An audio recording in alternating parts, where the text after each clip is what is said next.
Place your hand over your heart and repeat with me. I pledge allegiance to the flag of the United States of America and to the republic for which it stands, one nation, under God, indivisible, with liberty and justice for all. Thank you. Before we move on to our first item on the agenda, I'd like our city attorney to bring you up to date in regards to our closed session. Yes, there were 2 actions taken by the council in closed session. The first action relates to closed session item number 3, and this is 2 lawsuits that we have with Arch Insurance, but this relates to the second one listed, Arch Insurance versus City of La Quinta, which was filed just recently. And there was a motion made by Councilwoman Henderson, seconded by Councilwoman Franklin, and unanimously carried, authorizing the city to file a cross complaint back against Arch if the city attorney deems it advisable to do so when we answer that litigation. The second action taken relates to closed session item number 4. This relates to the city's and the successor agency's litigation with the Department of Finance, specifically City of La Quinta et al. Versus Menta Santos et al. And in that action, the motion was made by Councilwoman Evans, seconded by Councilwoman Henderson, to not appeal the action in exchange for the state's waiver and not pursuing approximately $4,000 worth of costs, and that motion carried unanimously. So we will not be appealing in that case. Good. Thank you, Kathy. Next item on the agenda is public comment. Anyone wishing to speak on an item which is on the agenda, I'd ask that you please fill out a request to speak form, and it's a form like this. It's in the back of the room, and give it to our city clerk. At this time, anyone wishing to speak on an item not on the agenda may do so. I do have a request to speak, Alan Worley. Yeah, come on up. Give us your name and address for the record, and if you could keep it within 3 minutes, we'd appreciate it. Okay, Sarah Klopp. Hi, I'm Alan Worthy. I withhold my address, and you're going to know why now. Well, I moved over to this area from the east end of Palm Springs. I'm an actor, director, and producer. I've worked with Gary Heath, who lives here in La Quinta, a composer. We did a show about Ginger Rogers, and another show that we took to Atlanta. But that's not why I'm here. I was in a car accident. I was at Eisenhower. I was comatose. And this friend that I had not seen in years came in and put a pen in my hand when I was comatose and got a fraudulent scrawled signature. And Eisenhower gave him the keys to my home, and he robbed me blind. And he took my car. I hadn't totaled it. I had been thrown back and forth at the end of a pile-up. And I've been through so much at Eisenhower. They ignored me and all the problems. I'm sorry. I'm sorry. The legal department ignored me. They said it's fraud. And the HIPAA law, which is the privacy law, they ignored that. The 8 people have been fired over there because of what happened to me. And you know why it's pertinent here is because the city of Palm Springs, I'm sorry to say, it's part and parcel of why I'm living on this end of the valley. You know, they're just not interested in crime. You know, my father was in the Navy. My brother is a former City of Atlanta police officer. Doesn't do me any joy, or, you know, I don't feel good about saying it. The police have been absolutely terrible to me. I've had every single crime in the book in front of an eyewitness, a neighbor. My car stolen with this fraudulent paperwork, and this man nearly choked me to death. And it's pertinent here because he lives near here. And I wish that all of you, your city council and you, mayor, would have a conference with your counterparts in Palm Springs and in Cathedral City, where my car was towed from and where I was nearly choked to death. Because where I come from in Atlanta, you know, there are counties all over the city, and they cooperate with each other. And when I moved here, and my mother and sister and brother moved here, and we were always astounded from the day one that this is one county, and even without all of this crime, we were always amazed that every city, it seems like its own country for one economic reason or the other. And nobody seems concerned about each other from one city to the next. And in Atlanta, it's Cobb County, Fulton County, DeKalb County. They would pick up the phone, I believe, and cooperate with each other. And right here in Riverside County and all these cities, nobody, the police in Palm Springs won't cooperate with Cathedral City. And I had to get on the phone and figure out who is policing Bermuda Dunes, who I believe this man is. And I moved inadvertently very near him. And I'm so sorry. I was here before and I met the nice lieutenant in the back and I couldn't speak and now I'm a mess. I'm sorry. But they've never helped me in Palm Springs. I don't understand it. And in Cathedral City, they're working on it, but the crime is in Eisenhower with a fraudulent power of attorney.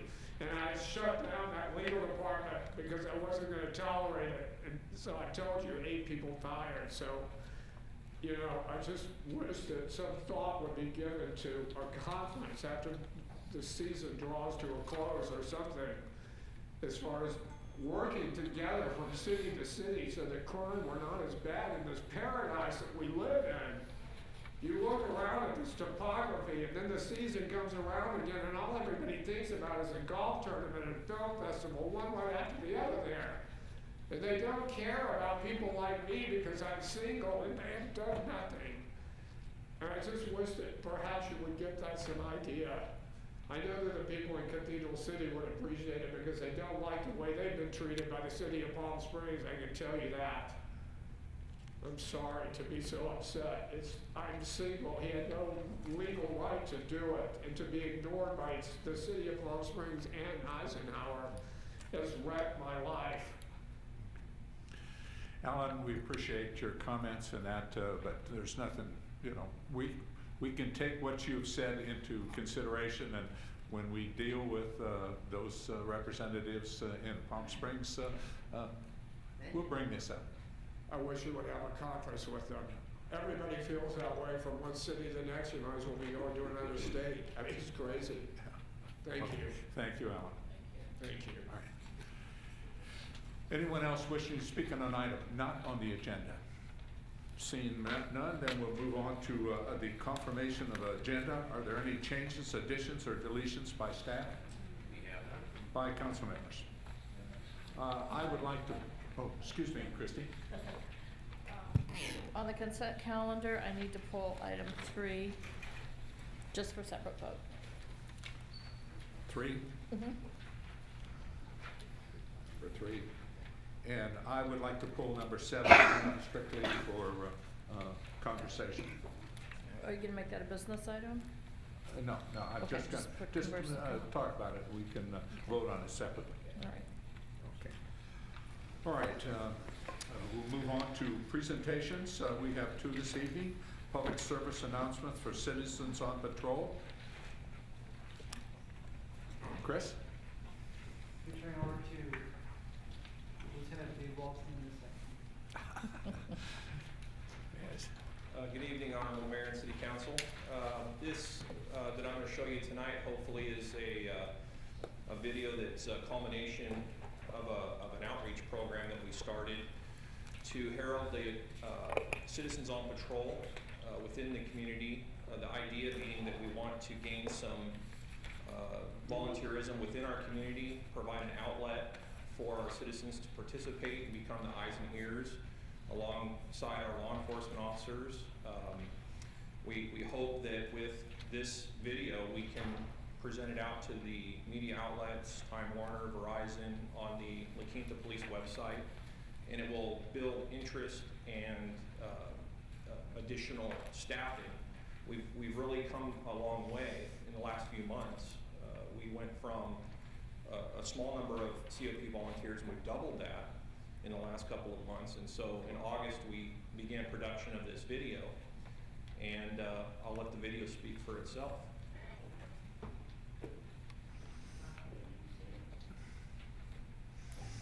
Quinta is our city.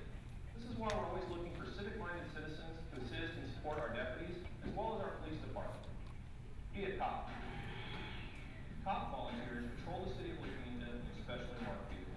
They assist stranded motorists, help manage traffic control at accident scenes and road closures, and maintains crime scene perimeters, assisting patrol officers. Learn how you can be involved. Volunteer today. Be a cop.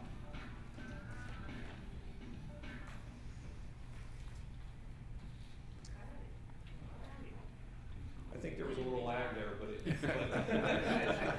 there was a little lag there. It does flow a lot smoother and is in high def.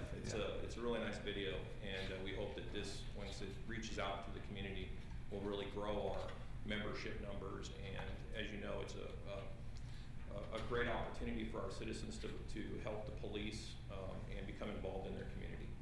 Good. I think one of the things that we heard the other night, we had a dinner for the volunteers, was I believe the application form has been refined somewhat, and it doesn't take 3 months to fill it out. Right, no, it doesn't. It is an important position, and because it partners with some sensitive material within the police department, the applicants have to be 21 years old, have to have a valid license to be a COP volunteer because there's some driving involved, but they also have to undergo a level 1 security clearance. And when we talk about the security clearance, that's where the applicant can have some struggles. But I can guarantee you that any of my staff would be happy to help anyone fill out those forms. Is there an opportunity to have will this inquiry, I see the phone numbers on the screen, is there an online option to inquire and apply? There is. I mean, through the La Quinta Police website, the person can contact Denise Maldonado or Jessica Herrera as part of my staff. Although the phone numbers seem the most direct because we never know if there's a lag time between their request online and it being viewed. We want to be able to reach them right away and get them started right away. So the phone number is the best option. Okay. And what would be just approximately the time frame involved from the time that you receive the application until this person is actually on the job? It usually takes at least a couple of months. Okay. The background checking as well as the information gathering. And then there's a little bit of training and meeting involvement to show their commitment.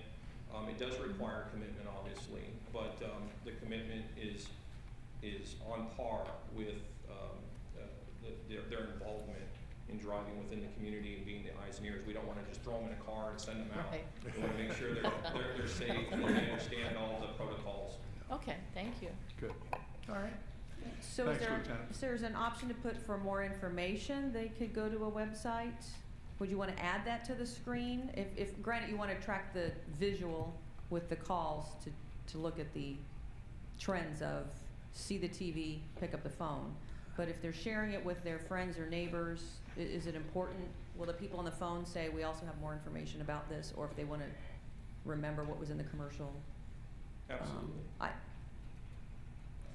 I know a lot of people are at the TV and they still have their computers on and they may be able to put in a site to remember before they remember 771-3220. Right. I'm thinking both options might capture something. And then you can say, did you see the commercial? How did you hear about us? That's right, point taken.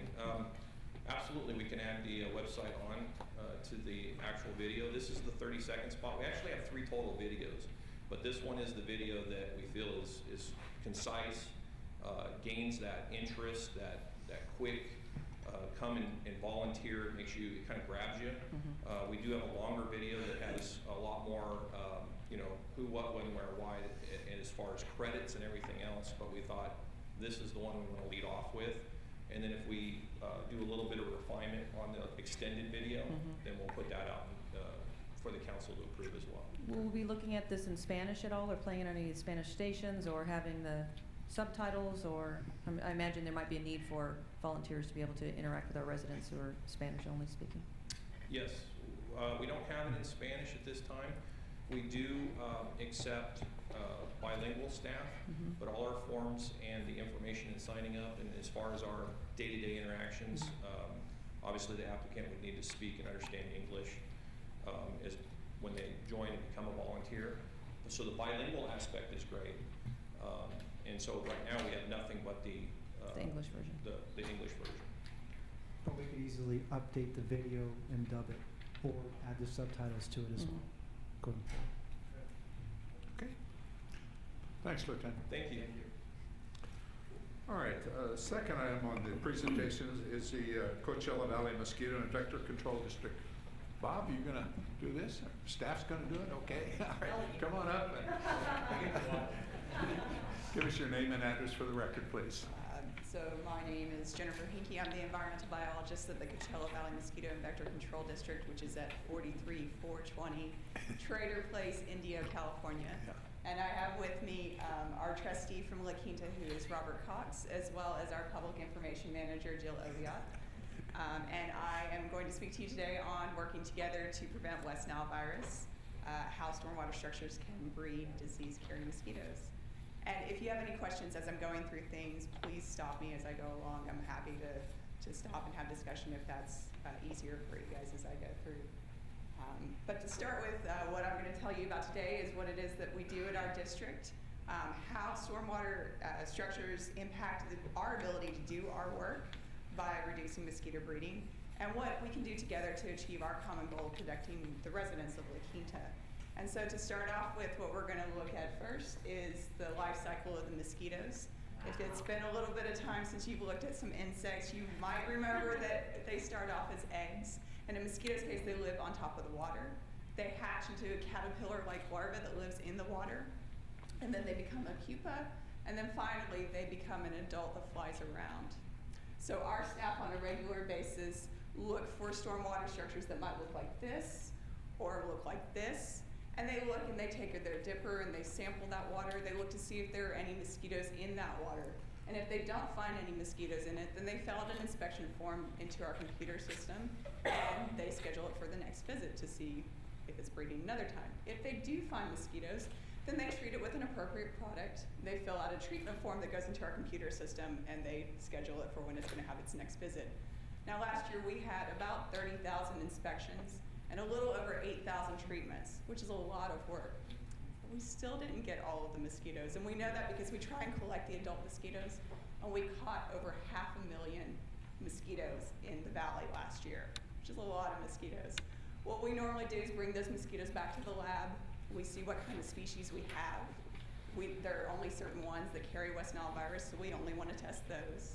And we bring them back, we test them, we see if they have West Nile virus. If they do, then we need to use a stronger chemical to get after those adult mosquitoes. And that's where you see press releases from Jill that say that we have West Nile virus in the area, and we're doing adult barrier sprays, or we're doing an adult ULV treatment in the evenings. So what we'd really like to have is no standing water. And if I could get rid of all the standing water, that would be a great thing. And when I say standing water, most people think of the standing water that you can see, like these pictures that are not from La Quinta. Your public works wanted me to be very clear that those were not pictures from La Quinta, and I promise to say that. But this standing water is very easy for us to find. Our residents call us, they let us know. Even their neighbor's home next door, they let me know that they have standing water, and then it might be breeding mosquitoes, and we go and check on it.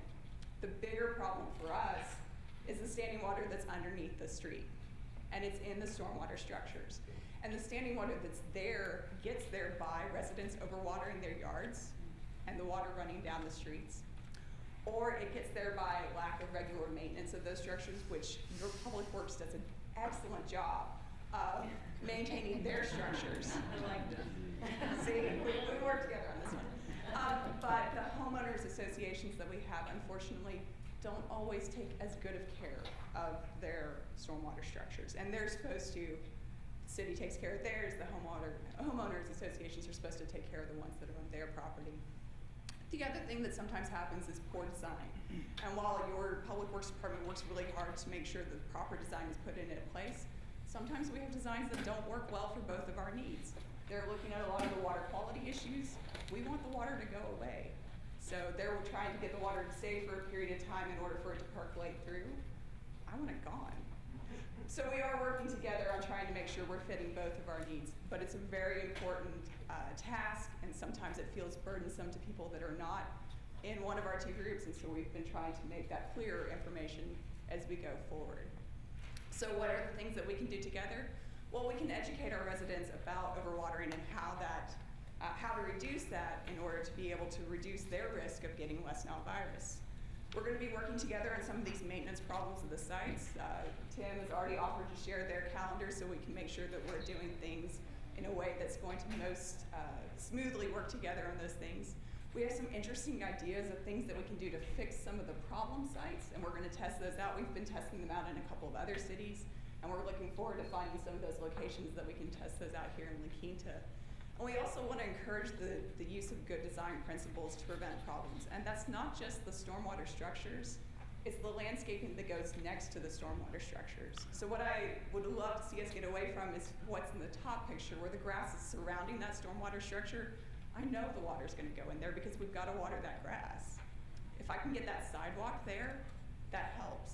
If I can get desert landscaping there where we're only using micro sprinklers, that's even better. So with that, I'm looking forward to working with your Public Works Department and working with other members of your staff so we can get from the picture on the left to the picture on the right, and we can fight the bite together. Okay. Thank you. Question? Sure. You said 30,000 mosquitoes. How many were affected out of that 30,000 with the West Nile? Right, so we captured half a million mosquitoes last year. 500,000 mosquitoes. We had 30,000 inspections for sites, but we had 500,000 mosquitoes that we captured last year. And last year, I believe we had 120 samples that were positive. And so a sample sometimes has up to 50 mosquitoes in it. So about 120 is. So there was a goodly number. Last year was that were a very affected. high year for West Nile virus. This year we've had a little under 45, which is much better. Yeah, I don't see anything in the paper, so I'm assuming that. No, as long as we don't have it, we don't like to say that we don't. So Sure. that's Okay. no news is good news from us. Right. Any questions? No, that's great. Good. Thank you very so much. And thanks, Bob, for Absolutely. working with us, huh? Okay, we'll move on to written communications. We have none this evening. Approval of minutes of October 15th. Second. Moved and second. Please vote. Motion passes. All right, approval of minutes of our special meeting of October 19th. Move approval, and I just want to make a comment to thank the residents that joined us in that off-site meeting. It's fabulous to have that input. Yes. Second. Moved and second. Please vote.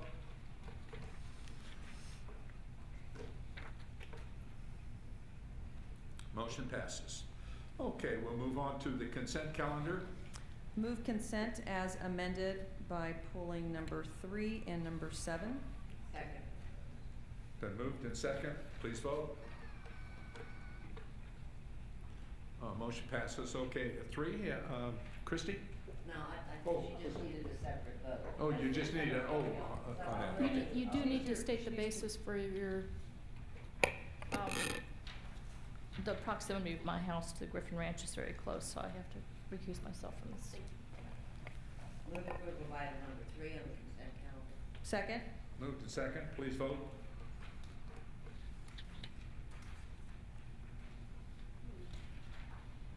I think I'm gonna reset it.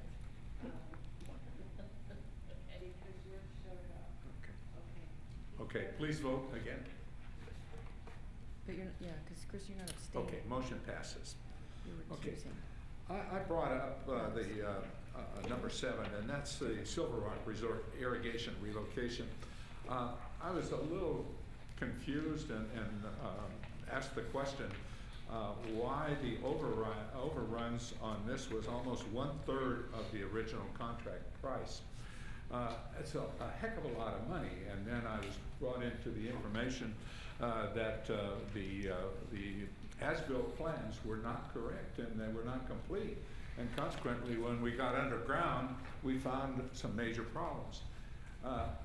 That bothers me. You never know what's underground sometimes when you're working, but this isn't that old where we should have as-built drawings that are correct and complete.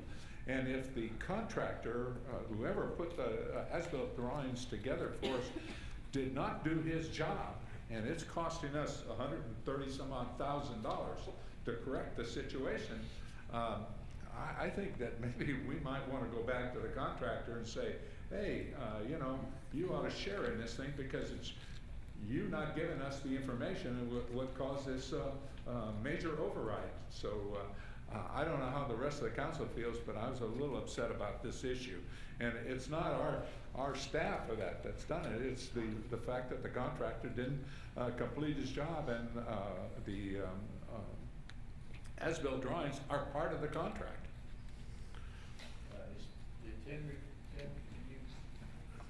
Can you give us some information on that, Tim? Yeah.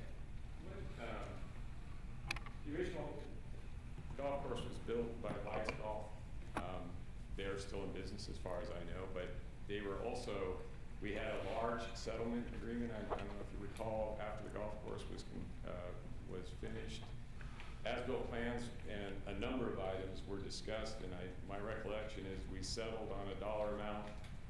So I don't know that we can go back necessarily on this particular item.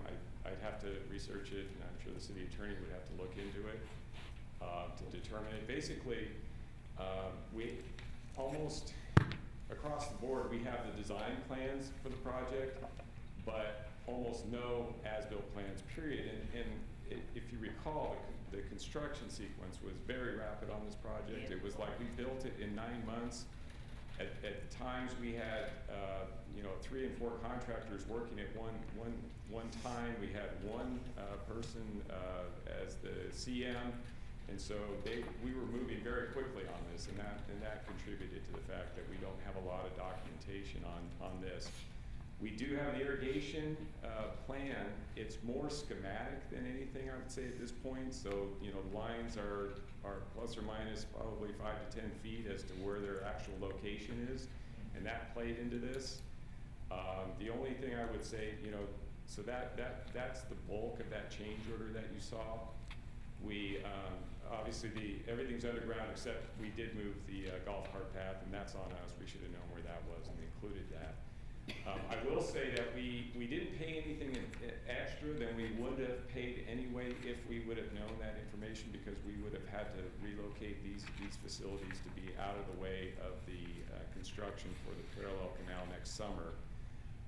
But because we had to finish this work before October 1st in order to get the golf course back in operation now, we had to move forward, and we really couldn't negotiate for much lower prices than what we ended up getting here. So all of that factored into this particular contract. Are you telling me that maybe our own estimate of what the job was going to cost was not as accurate as it should have been? It could have been, particularly for the golf cart path. That could have been included in the original design for sure, because that was clearly in the BOR right of way and should have been shown as being relocated as part of the project.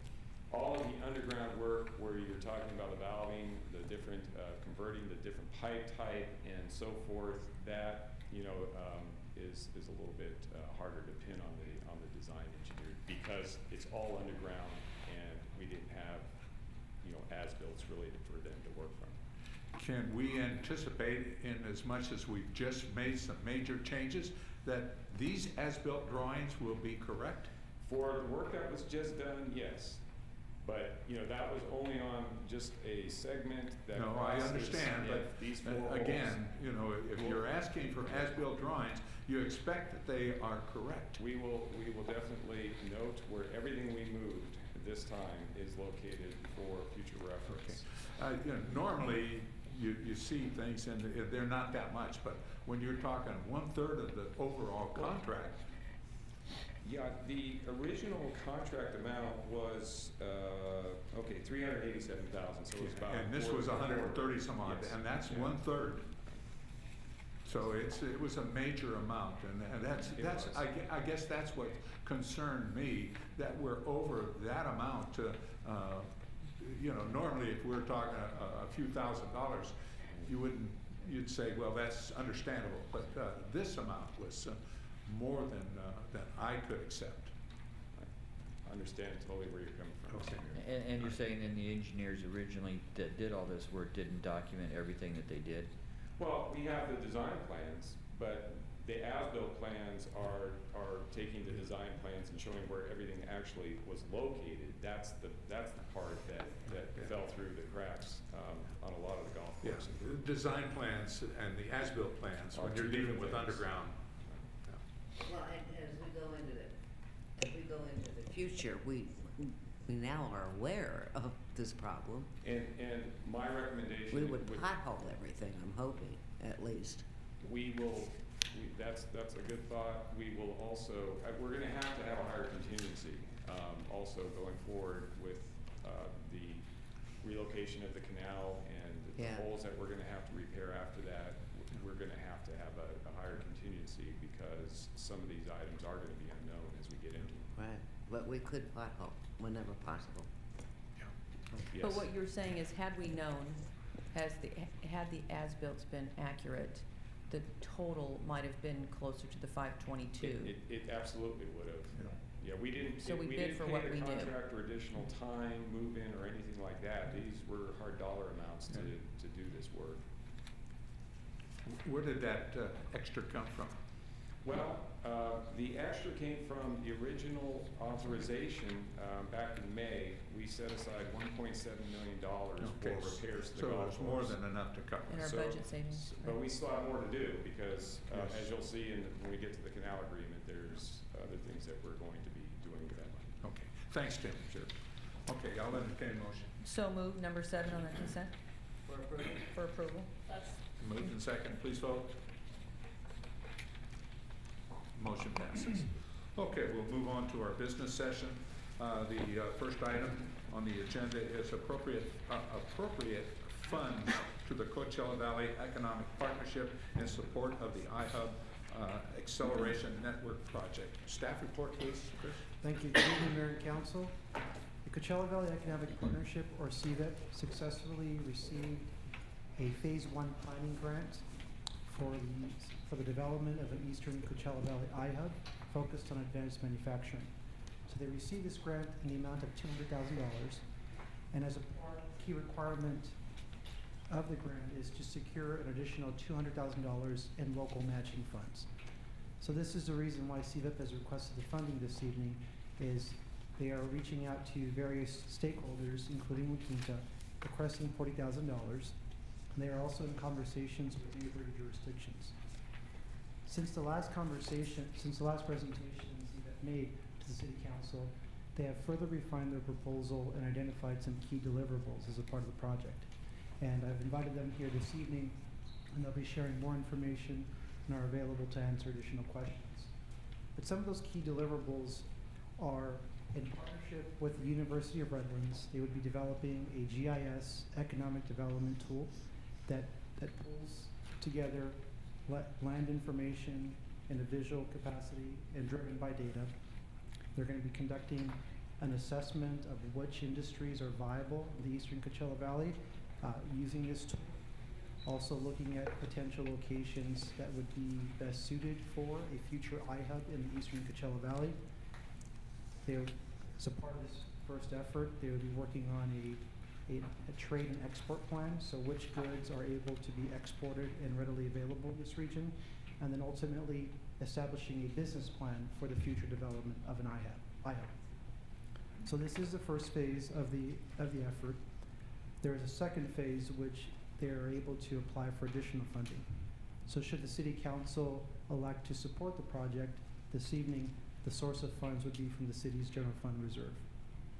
So with that, I would like to invite up both Wes Algren and Tom Flavin.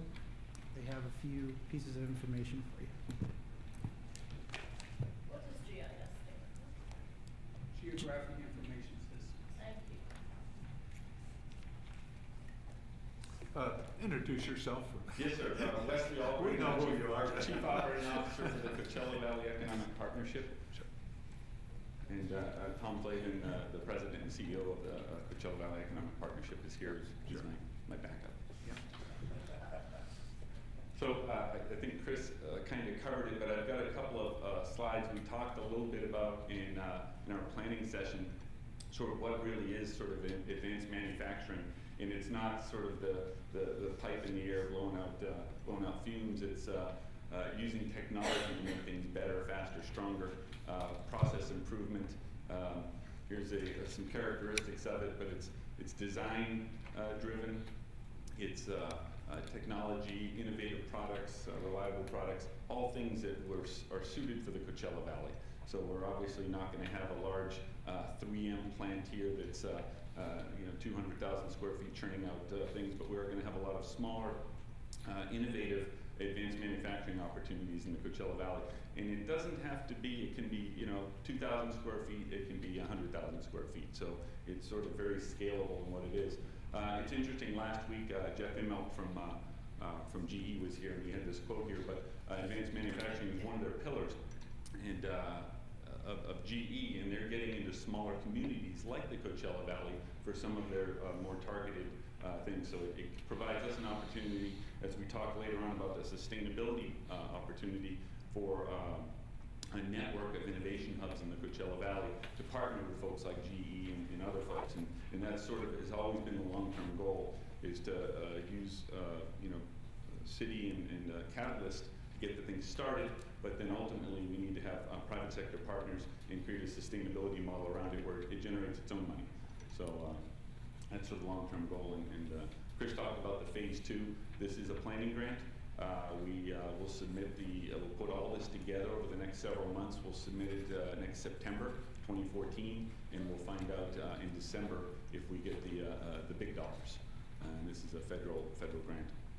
So what we're doing is leveraging your investment along with our other stakeholders to get a larger funds here into the Coachella Valley. There's some pictures of sort of what it looks like. I'm going to go to the next one. I'll give an example, and I can pass this around. This is an example of our current iHub, the one in Palm Springs, and you've got a flyer on sort of what it is and all of that sort of stuff. But there's an actual advanced manufacturing company in there now. Last year they developed this product. We call it the 333 model. We funded them in 3 days. In 3 weeks they had a working prototype, and in 3 months they had a production ready. That's the product there. It's a small Geiger counter. You can take it and check your produce at the farmer's market and things like that. And it was a result of the radiation fallout from Fukushima, and a bunch of folks were sort of interested in that. Why does that bugs in it? Local company, it's buggy. It was next to their new soil product. It's a new Grows soil tomatoes product. indoors. So it was featured in Forbes as one of the top 5 stocking stuffer gadgets last Christmas. They're on the website.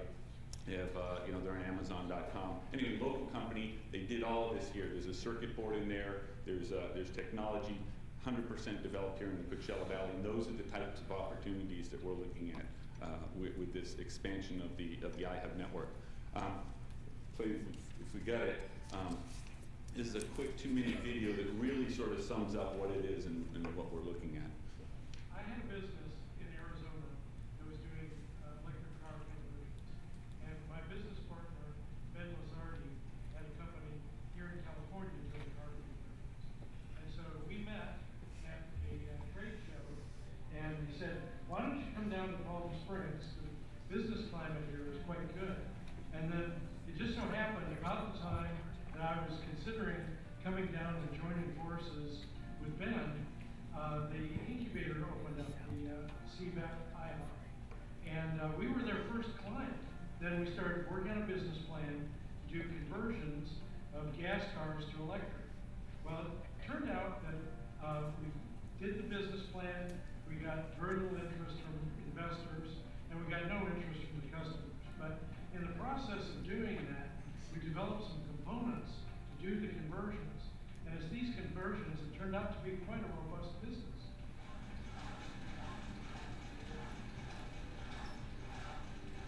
One of the things that also attracted us to the Coachella Valley were some of the innovative programs going on the workforce. It's our intention to start bringing in students from college in the desert, from the high schools. There are a lot of interesting little programs and some big ones that I think that could be very helpful to us, and we plan to become more involved with those as time goes on. Palm Springs has a great quality of life. I've moved here, and you should too. There's a lot of pluses and a lot of unique opportunities that just aren't in other places in the country. We talked briefly about the quality of life, the access to major markets. Then there's the support that you'll get from the IHUB and CVAC. You'll be able to get a lot of help with your business plan, with exposure to investors, just a lot of support that you really won't find in other places. The facility here is unique. There's nothing like it anywhere else.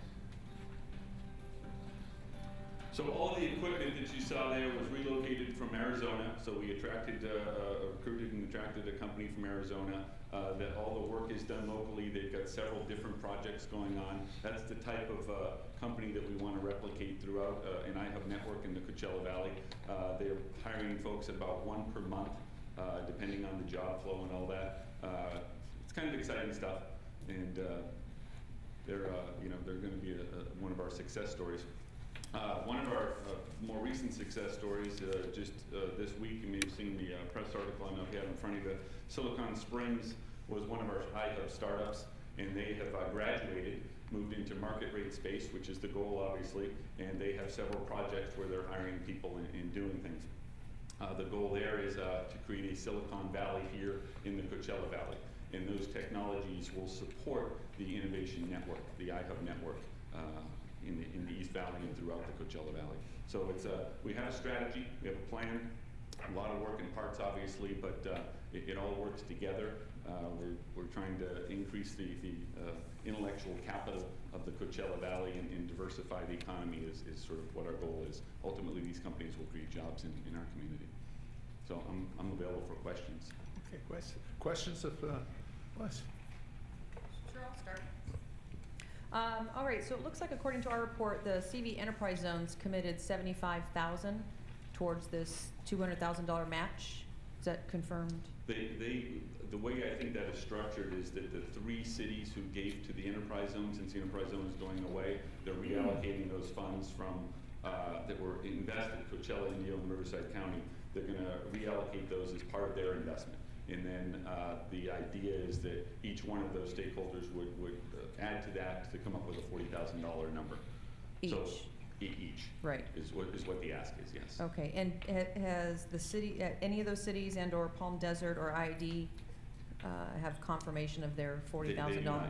You're the first one, just because of the way the agendas and scheduling work. You're the first one. I think Indio is December 4th, and then we're going down the list. But we've had similar conversations with each stakeholder in both planning sessions and with their city managers. So it looks like you're needing to secure the 200 locally by the end of the year. That is the goal, yes. And then the grant goes in sometime in the next 9 months, and we'll find out if you get the grant by early 2014. Correct. So we have the $200,000 planning grant. Right. This is the local match for that, and then from that, we develop and we submit it September 30th of 2014, and that is for $25 million. Okay. And there will be 6 of 26 applicants, assuming that all 26 people that received the planning grant apply. There will be 6 awards. So we don't really have a first phase approval. We've kind of approved that, and it's a matter of submitting the match in order to get the study, the GIS study done. Correct. So at the end of and the business plan and the strategy and the GIS is a part of it, but it's part of the bigger strategy. Okay. So then let's say you submit it, and then we now have up to $25 million, correct? Yes. We're one of those 26 that gets accepted? Yes. That also requires a matching? It does.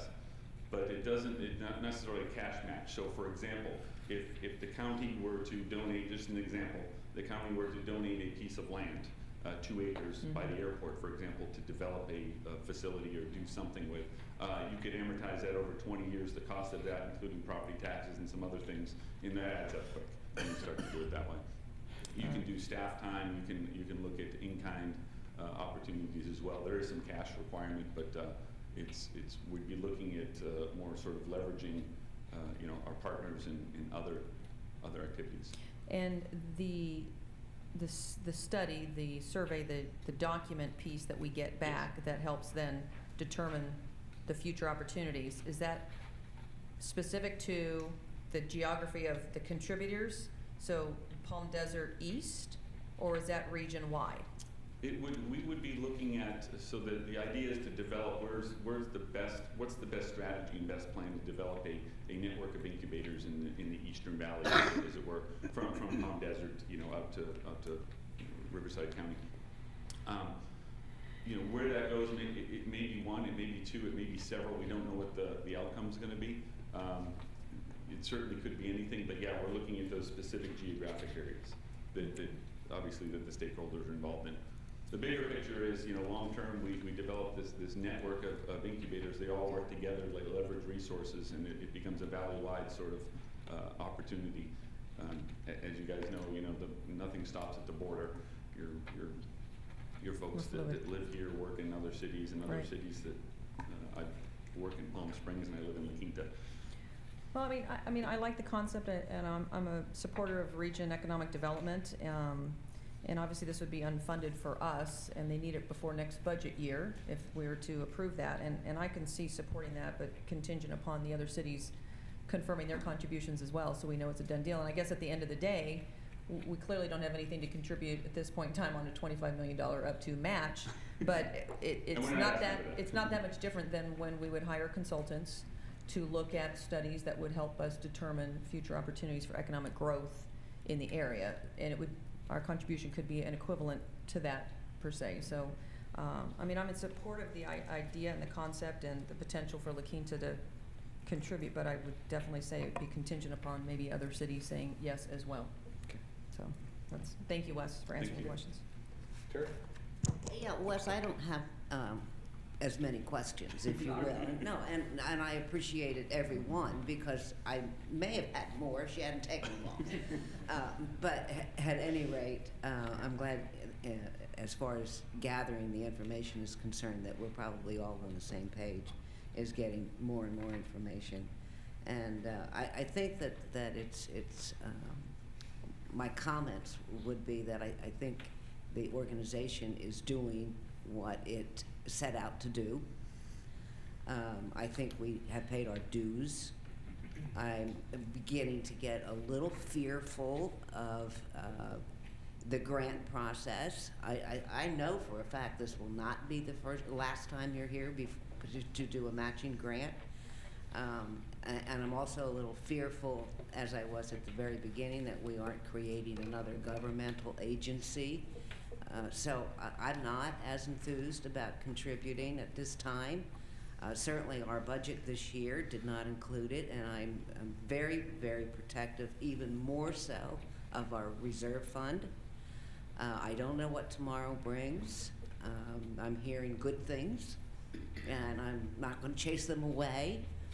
But I also spend enough time in Sacramento that I hear bad things, and I don't know what our future is. And I think it's our job is to protect the city of La Quinta. Economic development is a very important component of that. We've always supported economic development, but the private sector is going to have to step in and take care of that. And I'm just not in a position to commit the city to matching fund grants. So, thank you. Thank you. Okay. Lee? One question in regards to the timing aspect of this. So we've got the partners all invest in this to match that, say, by the end of December. Yes. What's the timing to actually get the study done and have the results of the study? So we would submit it September 30th, 2014, so then it would be completely done. We would obviously have 2014 or 2013? 2014, I'm sorry, 2014. He's talking about the No, I'm talking about this $200,000 to make the whole $400,000. That study, given that the buy-in is by December 13 this year, when would the process start, or the study start, and we have the results from that study? So, If I may, Councilmember Osborne, it's already started. That's not a mic. That's the light fixture. But that's all right, it's got you. You're good. I'll learn. Mayor Adolph, Councilmember Osborne, the process has already started. In fact, tomorrow morning, we're meeting with Redlands at the Palm Springs office to talk about rolling out the workshops for the local partners who do decide to come on board. You will see in the fact sheet that we have a schedule there. The first local partner meeting, the local advisory committee will be convening for a workshop in January to provide their input. We're in the process of hiring the recruiting and hiring the GIS coordinator. So we're moving down the path in keeping my fingers crossed that we're going to be able to get all the cities involved. And in addition, as a matter of fact, we just added one other potential partner, Imperial Irrigation District. We're meeting with them on Friday. They have an interest in this project because some of this is focused on the Salton Sea opportunity. Fantastic. Well, I look forward to receiving this. I mean, we've got to be involved from a regional economic development standpoint, as was stated previously, and we've got to look at the East Valley and be more active in economic development in this East Valley. As you stated, Wes, residents of La Quinta work throughout the entire valley, whether from Mecca to Palm Springs, as yourself. And so we've got to get more involved in economic development and creating jobs. I mean, we've got to create more jobs, more good jobs. And so I think this is the right step to get started. You know, in my discussions with other local representatives in other cities, I think they're involved. I mean, they're up with this as well, in discussion with Coachella and Indio and Riverside County and Palm Desert as well. They're all looking forward to this so they can get their buy-in as well from their council and get this product and then get started on a new economic development group here on the East End to bring more to this end of the valley. So I look forward to this, and I'm 100% supportive. Thank you, guys. thanks. Good. Christie?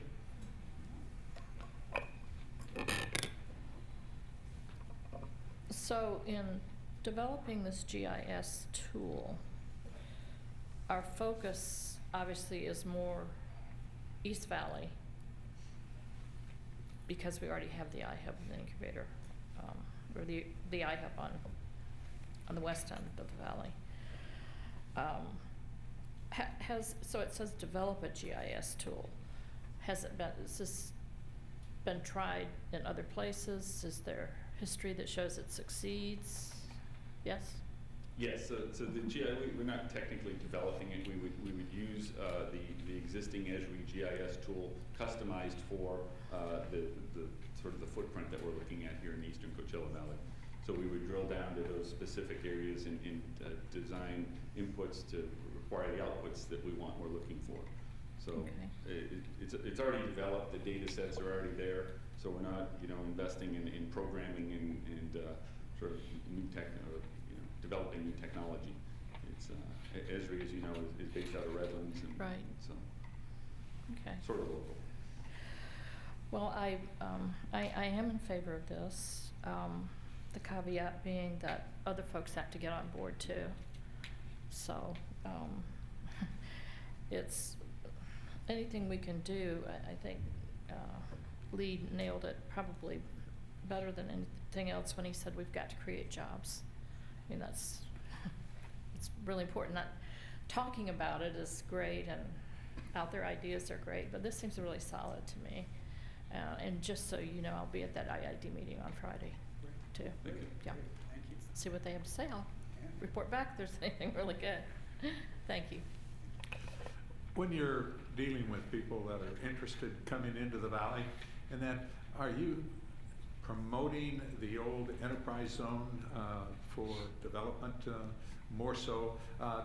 We're limited as to what we can do here in the city of La Quinta, and that actually we have no industrial property zone in our city, and that so we're kind of limited in regards to bringing in businesses unless, and I'm not sure where they would go, to tell you the truth right now. We have about 15, 16 square miles sphere of influence in that, but, you know, that may be a long time coming.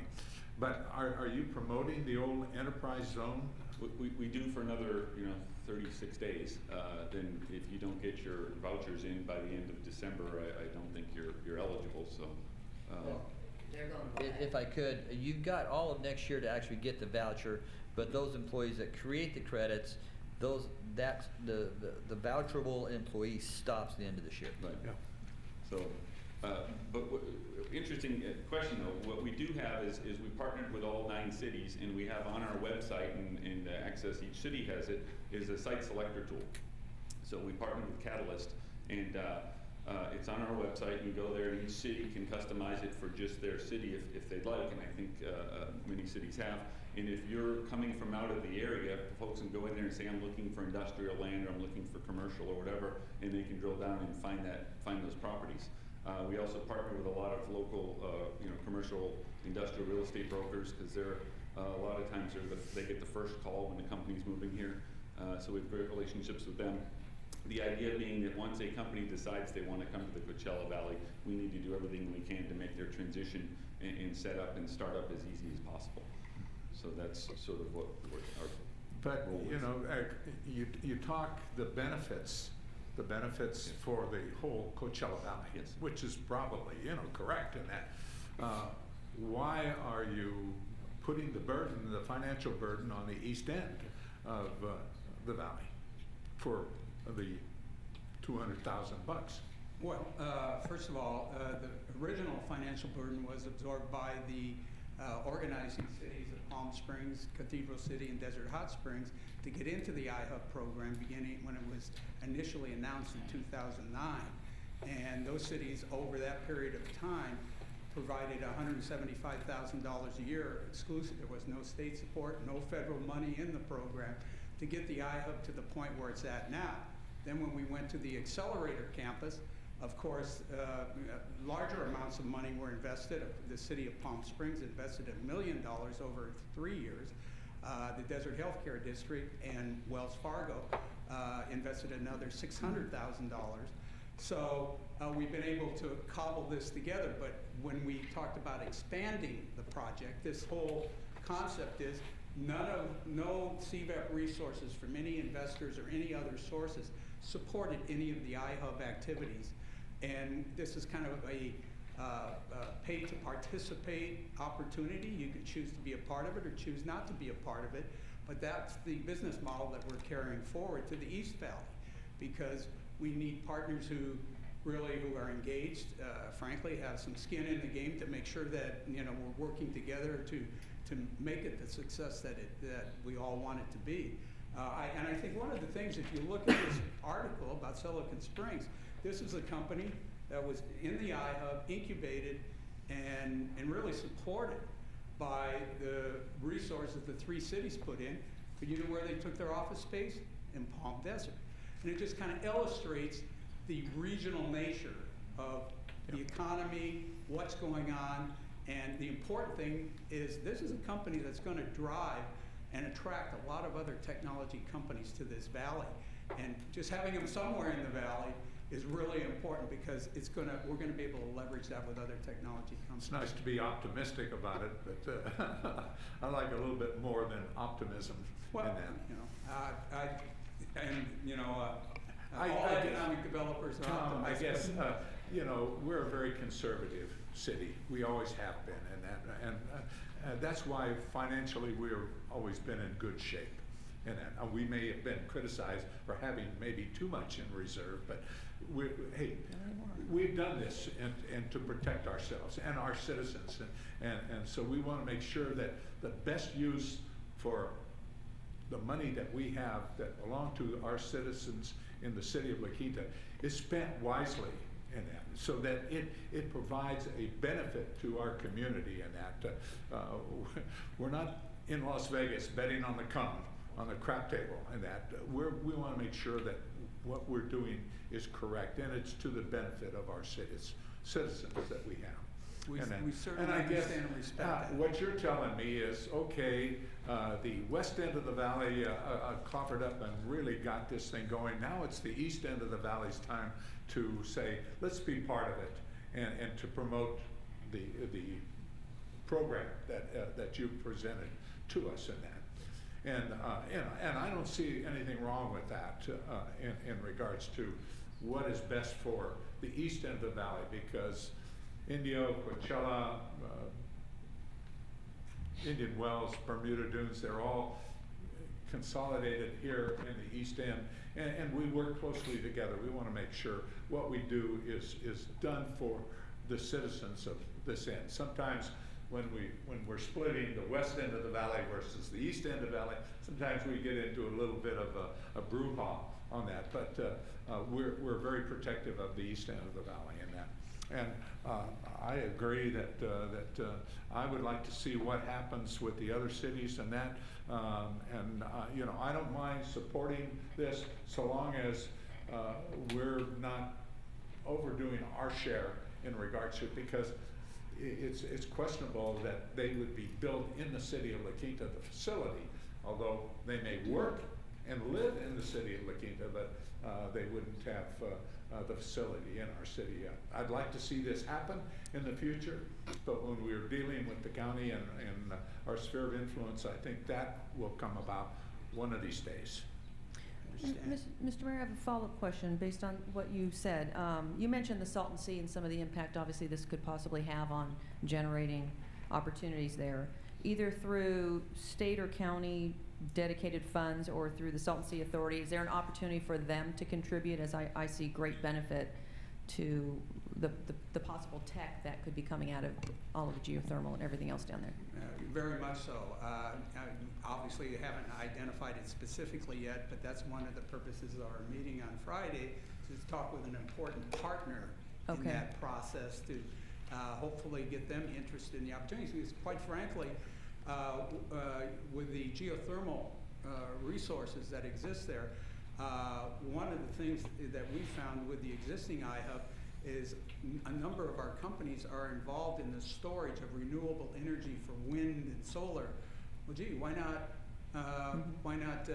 geothermal? In fact, we just added a company from Palm Desert to the iHub, and they're developing a technology, actually it's in use at Sunnylands, called cold geothermal.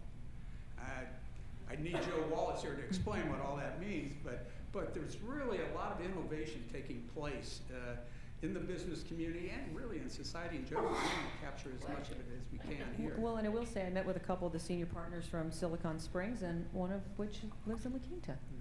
So that's part of the goal. Okay. Unless there's any questions, thanks, Tom. Wes? Thank you.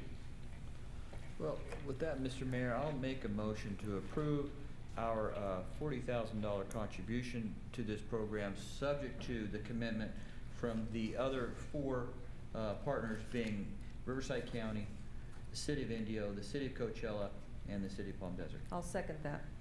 Yeah, and under comments, I'd like, if I could, Mr. Mayor,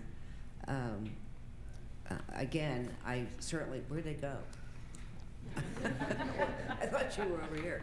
I'd like to again say that I have the sense that you are doing what your mission is, and that is to bring jobs in if possible. Again, though, I need to emphasize that I think government forces things at times when it isn't necessarily a good idea to go that way. I still am leery of beginning this matching grant process. I'm not going to be able to vote for this motion that's been made.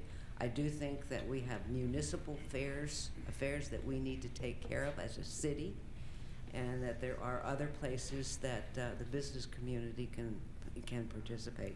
So I thank you for the efforts that you're putting in, and I congratulate you for the successes that you've had. I have a clarifying question on the contingency.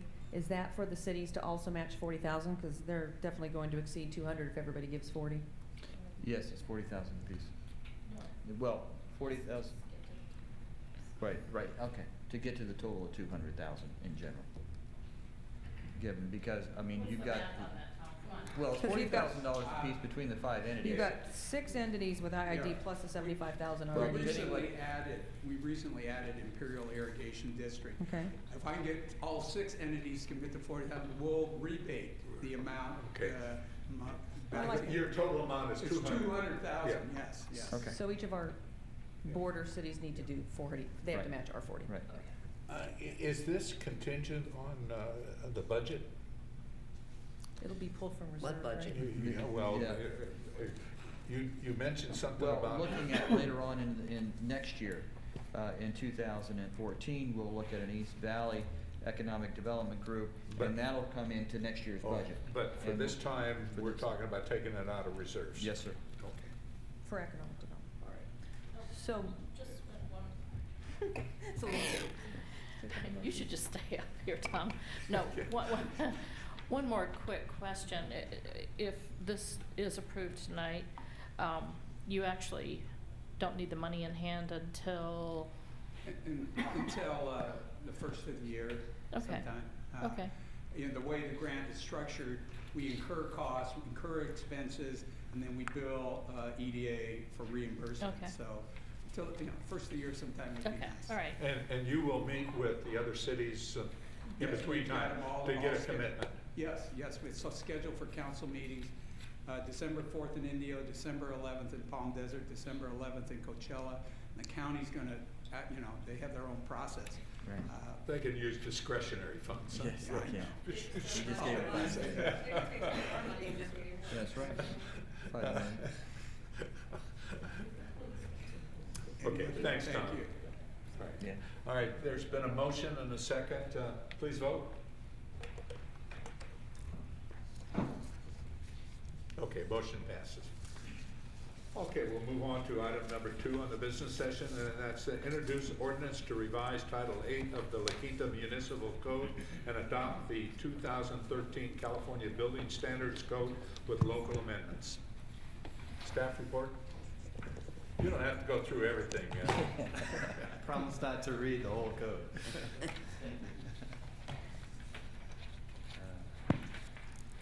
Good afternoon, Mr. Mayor and members of the council. When you returned from your closed session, it's my understanding that the city clerk had provided you with some late-breaking information. Yes. We will get to that shortly.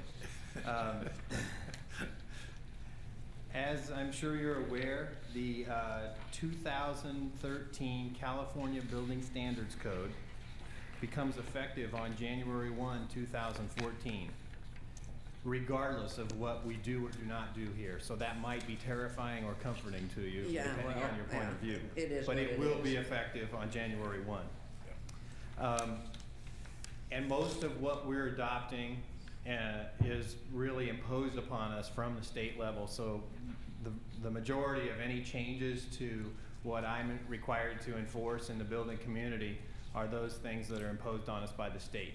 However, the state does provide a mechanism for local amendments to the code, but it's got some real specific requirements. Number one, the code declares itself to be the minimum standards for construction. So any amendments that we were to choose to make could not be less restrictive. They can only be more restrictive.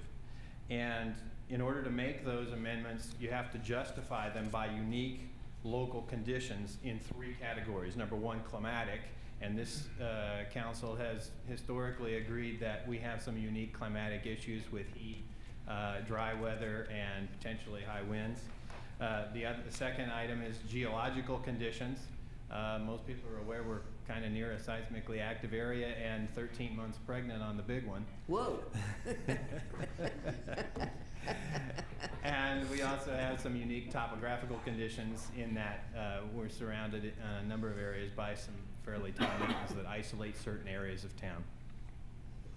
So if we choose to make those findings, which we're recommending to you this evening, the state also requires that those findings be cross-referenced to the specific changes that we're proposing, and then all of the adopted documents have to be filed with the California Building Standards Commission in order for them to be valid. So, like I said, the primary changes are imposed on us by the state. So the real purpose for our being here tonight talking about this is really to deal with the local issues. And locally, the most significant piece of this adoption ordinance is that historically, the city of La Quinta has had a local amendment to to require fire sprinklers in non-residential buildings once they reach the 5,000 square foot threshold. As you probably know, a number of years ago, the state required fire sprinklers in all newly built homes. So when we talk about that square footage threshold, we're talking about non-residential occupancies. And the amendment that's being proposed, we're bringing it to you on behalf of the fire marshal, and we can get into that later with him if you like, is to reduce that 5,000 square foot threshold to 3,600 square feet. In addition, Does that include residential? no, sir. A residential Strictly is commercial. required regardless, whether you're building a 1,200 square foot home or a 12,000 square foot home. Fire sprinklers are required. So only in non-resident, and that's been in place for a number of years. And the building community is, That's Sacramento for you. Yes. Yeah. so only in non-residential, we're talking about reducing that allowable unsprinklered area from 5,000 to 3,600 square feet. While we were at this, I wanted to take the opportunity to try and simplify our municipal code. So I chose, we have some gaps in some of the section numberings. This summer you changed some issues regarding appeals boards. It vacated a section in Title VIII. So I wanted to clean up Title VIII in a number of ways by closing up some of those gaps and also getting rid of some codes and sections that we just didn't need. One example is that we've historically adopted the 1997 Uniform Swimming Pool Code and also the 1997 Uniform Sign Code. In addition to them being old, we don't need them because we have other provisions in the municipal code and provisions in the electrical and building codes that take care of everything we need. So we just could vacate those chapters, which is why I've brought them that way. So I'm adjusting things in locations in the code to make up some of those gaps. I also wanted to improve the readability of some of the sections. We have some old sections where a requirement was in place and then it said except for, and then in a run-on sentence it might list 3 or 4 conditions under which you could be eligible for that exception. So I tried to clean those up, make them easier to read by making the conditions bullet pointed so that even my staff could understand more easily. And then of course, as I mentioned, we had some post-publication changes to the way it was presented to you that were asked of me by the fire marshal. And also, as a late minute, or last minute item, in the staff report, I hope that if you choose to take the recommended actions, you don't take them verbatim because apparently I don't know what year it is.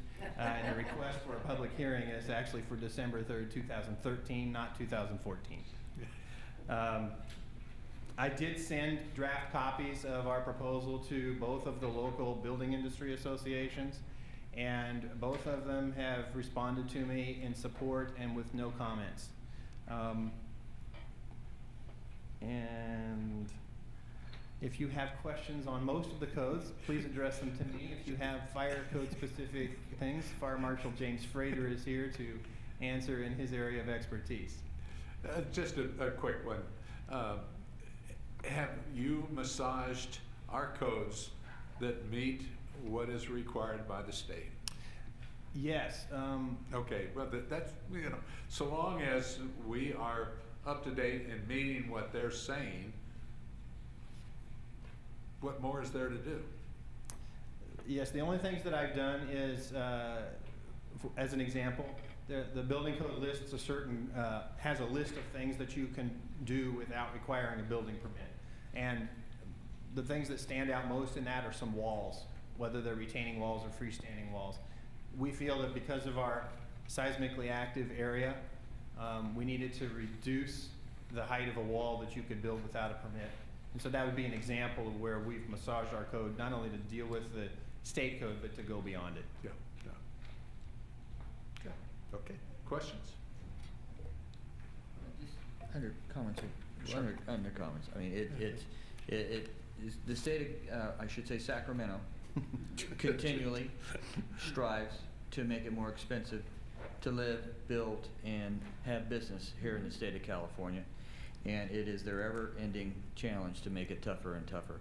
as they've done in some of these. I understand some of these are good from a safety standpoint and needed. It's interesting from a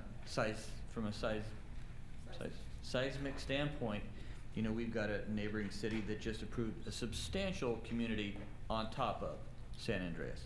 So I can certainly appreciate what we're trying to do, but I really wish the state would calm down and stop making it so darn expensive to live and grow and build here in the state of California.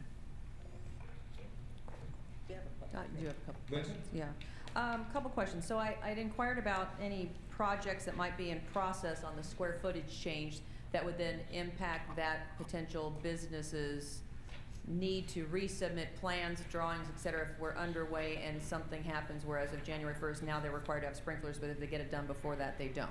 As long as they submit for a building permit, they submit a building permit application prior to the end of this year, they're under the current codes. So we would be proactive as a city and contact those entities and encourage them and educate them about the changes with the potential increase in cost that the state is requiring? Absolutely. Okay. Of course we would do Come that. under Of course.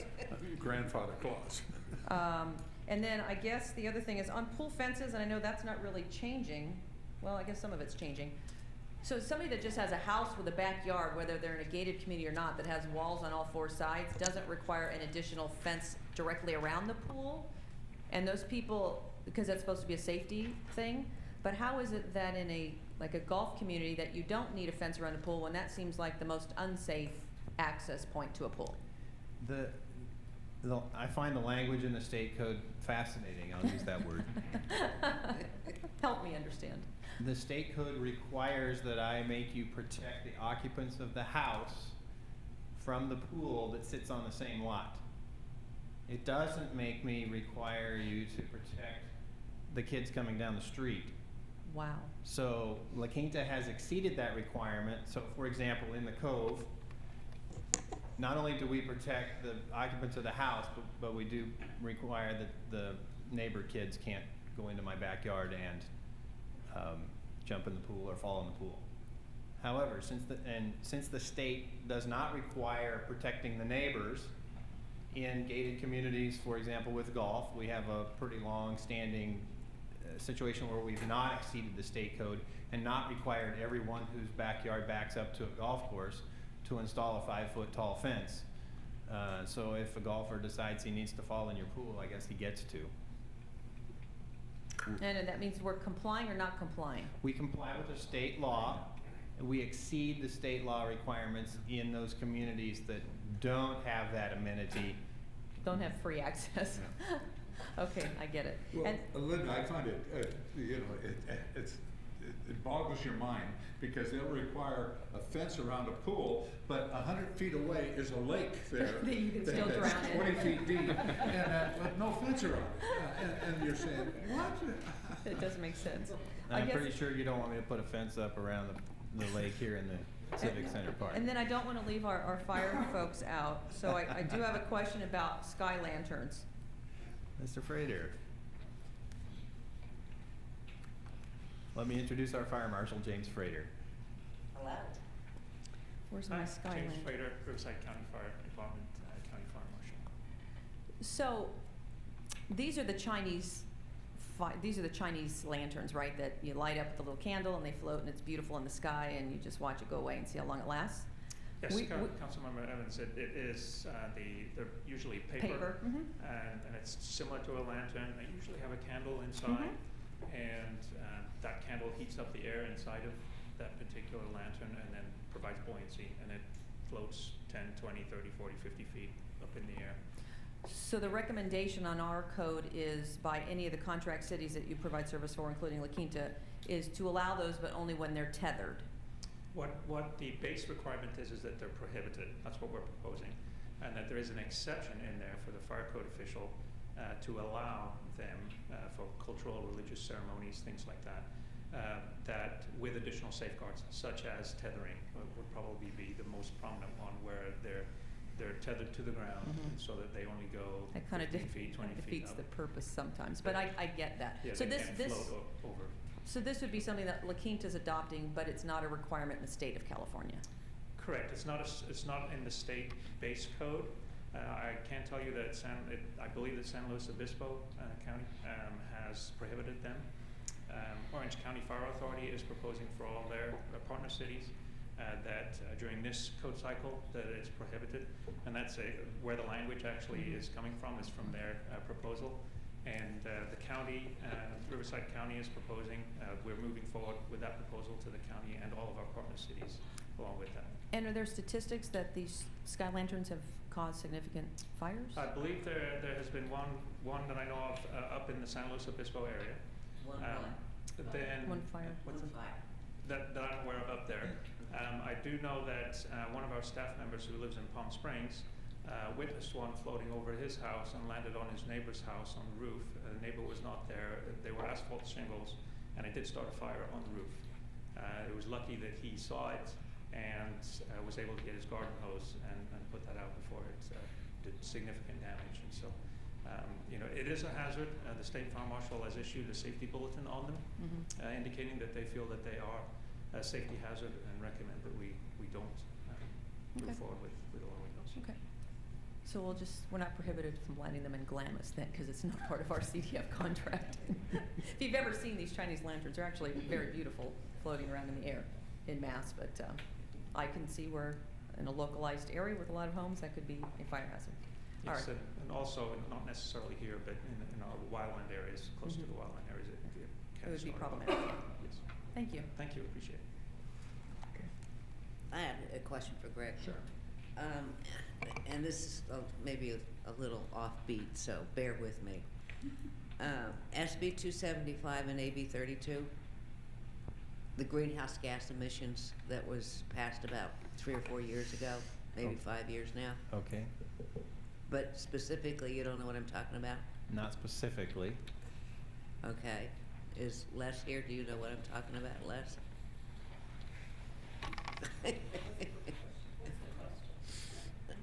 I'm wondering how many changes that we had to make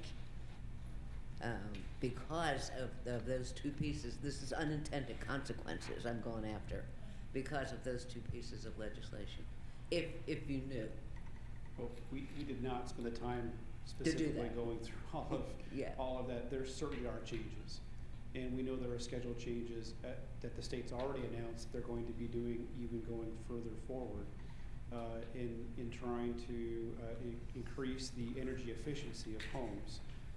So there is a relationship back to AB 32 with that. I don't believe it's at SB 375, but there is a nexus, you could say, on the standpoint of trying to create a greater energy efficiency within both residential and commercial.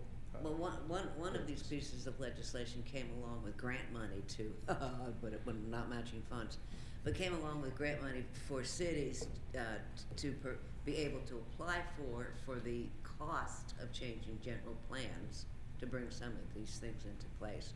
So that'd be something to look at. But going forward, if there was a way to keep track of what the cost of these unintended consequences are due to those two pieces of legislation, at some point, I don't know what I would do with it, but it might be very valuable to me. I don't know. I might be able to get somebody unelected.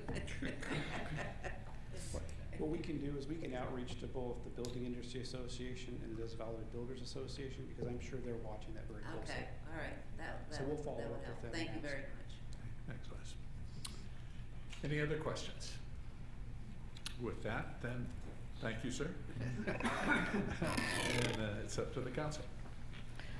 I move to take up ordinance number 517 by title and number only and waive further reading. Second. Moved and second, please vote. Motion passes. Susan? I'll read the title into the record. An ordinance of the City Council of the City of La Quinta, California, amending Title 8 of the La Quinta Municipal Code by adopting by reference the 2013 California Building Standards Code and certain specified appendices thereof, including the 2013 California Administrative Code, 2013 California Building Code, 2013 California Residential Code, 2013 California Electrical Code, 2013 Mechanical Code, 2013 California Plumbing Code, 2013 California Energy Code, 2013 California Historical Building Code, 2013 California Fire Code, 2013 California Existing Building Code, 2013 California Green Building Standards Code, 2013 California Referenced Standards Code, and making findings of local conditions within the city of La Quinta, which makes certain amendments to the California Building Standards Code reasonably necessary. Okay. Okay. Move to introduce ordinance number 517 on first reading. Second. Moved in second. Please vote. Motion passes. Move to set a public hearing for ordinance number 517 to be conducted in conjunction with the second reading and scheduled for December 3rd, 2013. Thank you. Second. Okay, moved in second. Please vote. Motion passes. Okay, thank you. We'll move on to item number 3, and that's approve art purchase agreement with the La Quinta Historical Society and Maria Hunt for Cove Welcome Signs. Edie, staff report. Yes, thank you. Good evening, Honorable Mayor, members of the City Council. This item before you was brought forward by the La Quinta Historical Society and the Cove Neighborhood Association. The La Quinta Historical Society is requesting 2 new welcome signs into the Cove neighborhood. Those signs would be located at Avenue 52 and Bermudez and at Eisenhower Drive in Tampico. We currently have signs that the city placed there welcoming the community into that neighborhood, but these particular signs include original artwork and original design work that the Historical Society is bringing forward along with an artist that is preparing that work. The La Quinta Historical Society will contribute $3,000 toward the project. The total cost of the project is $6,760 to put the 2 signs in. That includes the original artwork and preparing the signs, the installation, uplighting, and to complete those. We do have Maria Hunt here. She is in the audience along with the president of the La Quinta Historical Society and the Cove neighborhood. So I'd be happy to answer any questions that you might have in regard to this, but we've been working with them to see this and bring this item forward to you for your consideration. Thank you. Thank you, Edie. Questions of staff? I have one. Okay, Christie? Yes. So these 2 new signs would be replacing, one of these signs would be replacing the one that the city put up that's got lots of squiggles and stuff on it? That's correct. Okay. And a digitally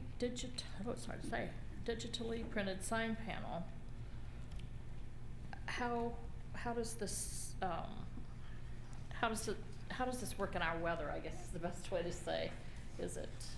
We believe that it'll actually be a very good condition. It'll be UV protected, and it's a laminate. So, for example, Ms. Hunt has the original artwork. Mm-hmm. It'll be transferred and digitized so that it can be placed on a metal-backed sign. When that ages and gets old, that can be peeled off, and a brand new sign can be placed up there in its place and look brand new. And that can, makes it so that the original artwork always looks very nice, and they can do that at a very reasonable price. So it's called a digital transfer, digital laminate transfer.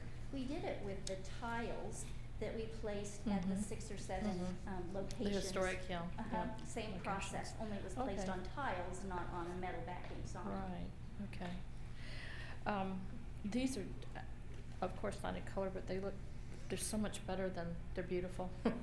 I really like these, much better than what we have up there now, and the Cove holds so much history. I think it's great that we are letting folks know.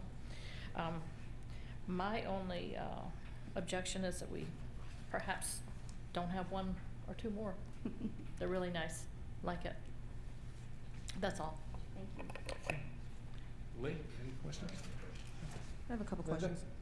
So, I'd love to see the original if you've got it, because I feel like I need to see the colors. Is there a texture to this at all, or is it just going to be like a shiny metal? No, The way- no, it's not a shiny metal. It's actually a clear,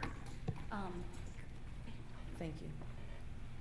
it comes out with all the colors that you see here and actually be placed on that sign. So it's a It's laminate gorgeous. plastic type with all the vibrant colors that you see in the painting. So as you're approaching this, will there be a shine? I'm thinking of a glare that you won't be able. It'll be a matte. It'll be a matte finish. Mhm. So, I mean, I think it's beautiful as well. My only comment is, it seems like in the sample that we received, the words La Quinta Cove seem to be hidden in the darkest part of the mountains, and I feel like that's gonna be missed versus just welcome to historic. The way that it's positioned, I feel like it's a little bit hard to read, and it looks like you might have bolded it because of that, but convince me otherwise. Well, we ran it several ways. We ran it with white lettering, we ran it with the lettering, welcome to historic La Quinta Cove at the bottom, and it appeared to work best the way it's laid out. I think the black and white doesn't do it justice. When you see it in color, and I don't know if Edie has a copy of the color version, but it stands out. It's very, it's. And the very words are in dramatic. black, they're not in a deep, The like La words are in Quinta black. blue or something like, they're black. Yes. Okay, To along with match the poles. the poles and the scroll work underneath. But now, and are they poles that are painted black, or are they wrought iron? 'Cause I feel like that's a difference. They're aluminum, with black Satin black paint paint. And then the wrought iron is the scroll part. is the scroll work. Is that from a cost standpoint, that's a more durable, or? I'm just looking for the overall look, if it's kind of a neat wrought iron kind of antique-y kind of look thing, will painted aluminum poles do it justice, because it's a beautiful piece. Well, we wanted to not have the poles detract from the artwork. We really want the focus to be on the art. And that was one of the discussions that we had with the artist and the Historical Society, is to have the focus be on the art and make it durable and make it a sign that's gonna last. And so Mhm. that's why they chose the materials they chose. And it was also important to have the sign itself, the lettering of the sign was what was important to the Cove Neighborhood Association, to welcome people Mhm. and highlight that this is a historic neighborhood. Right, no, I think it's fabulous, yeah. Yeah, my only comment was just not feeling like the La Quinta Cove words were visible enough. So if on the color version it is, then I support 100%. My question, I'm sorry, Linda, are you done? Thanks. My question would be, and it's a difficult question to ask, but it is wonderful that we can replace it when we need to, as long as you're here. Oh,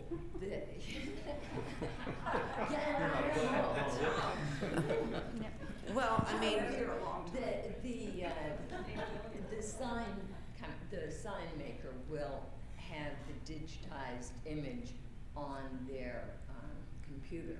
Okay. And so they will be able to replace it. I see, okay, And we get the original artwork. Okay, And you get the that was gonna be my original next artwork. question, was the artwork itself, yeah.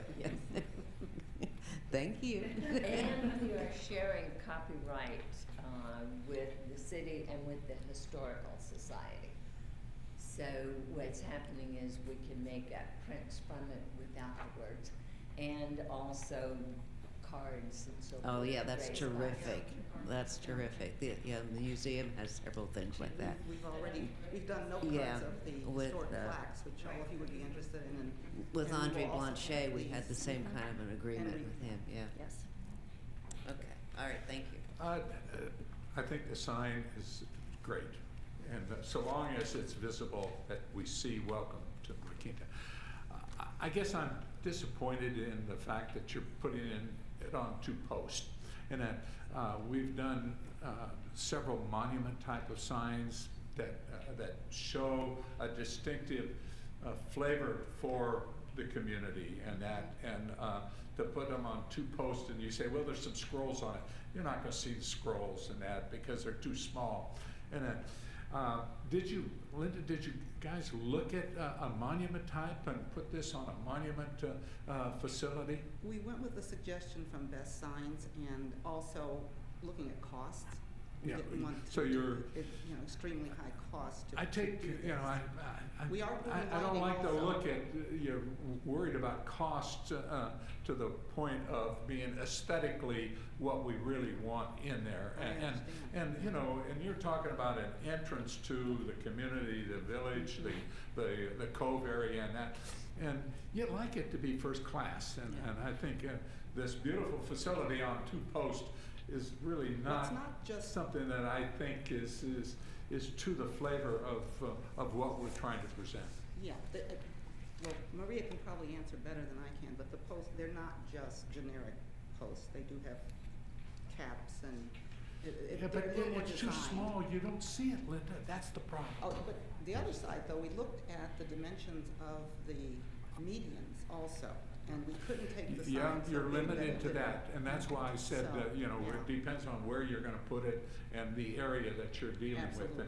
Absolutely. It could be fine and that, and people will appreciate the artwork because they'll be able to see that. Yes. And that, it's just that, like I say, if there's something that I really didn't care for, it was the fact that it was on 2 posts. And that, and how often is this post gonna be hit? Well, We hope never. No, well, we hope never, but, Murphy's Law. It only took one night for the roundabout to get That's right, just one night they plowed into it. So it doesn't take much, and, we don't wanna have to replace these things, very often. We had a couple of factors we considered.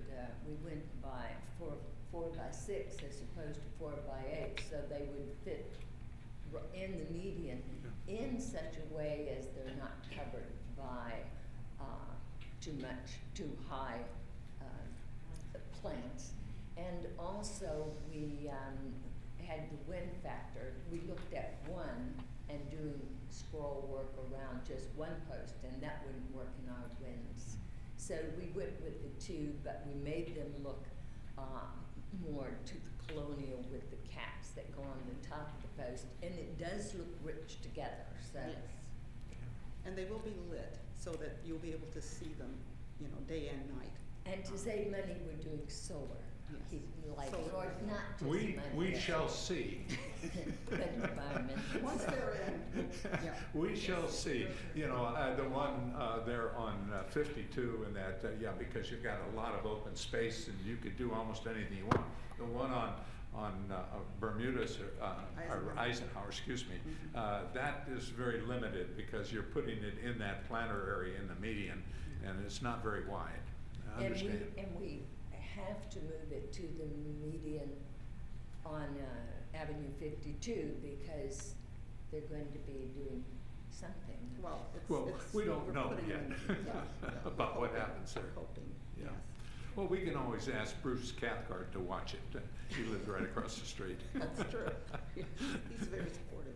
Okay. of the Thank you project. very much. Thank you. We And appreciate it. beautiful piece. Thank you. Thank you. Okay, I do have a request to speak. Kay?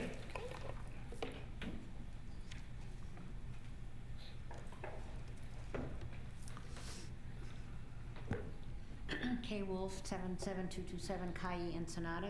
I'd just like to reiterate that the Cove Neighborhood Association kind of instigated the replacement of the damaged signs that we have right now, and that our aim is to help replace the money that the Historical Society is putting up front, and we're going to do a little fundraising via the website so that we can replenish some of their money. So our group stands behind it, and we think it'll be another asset to the Cove in addition to the roundabout. Thank you. Ask for your support. Thanks, Kay. Okay, unless there's anything else, I'll entertain a motion. I'll make a motion to move approval. Second. Moved and second, please vote.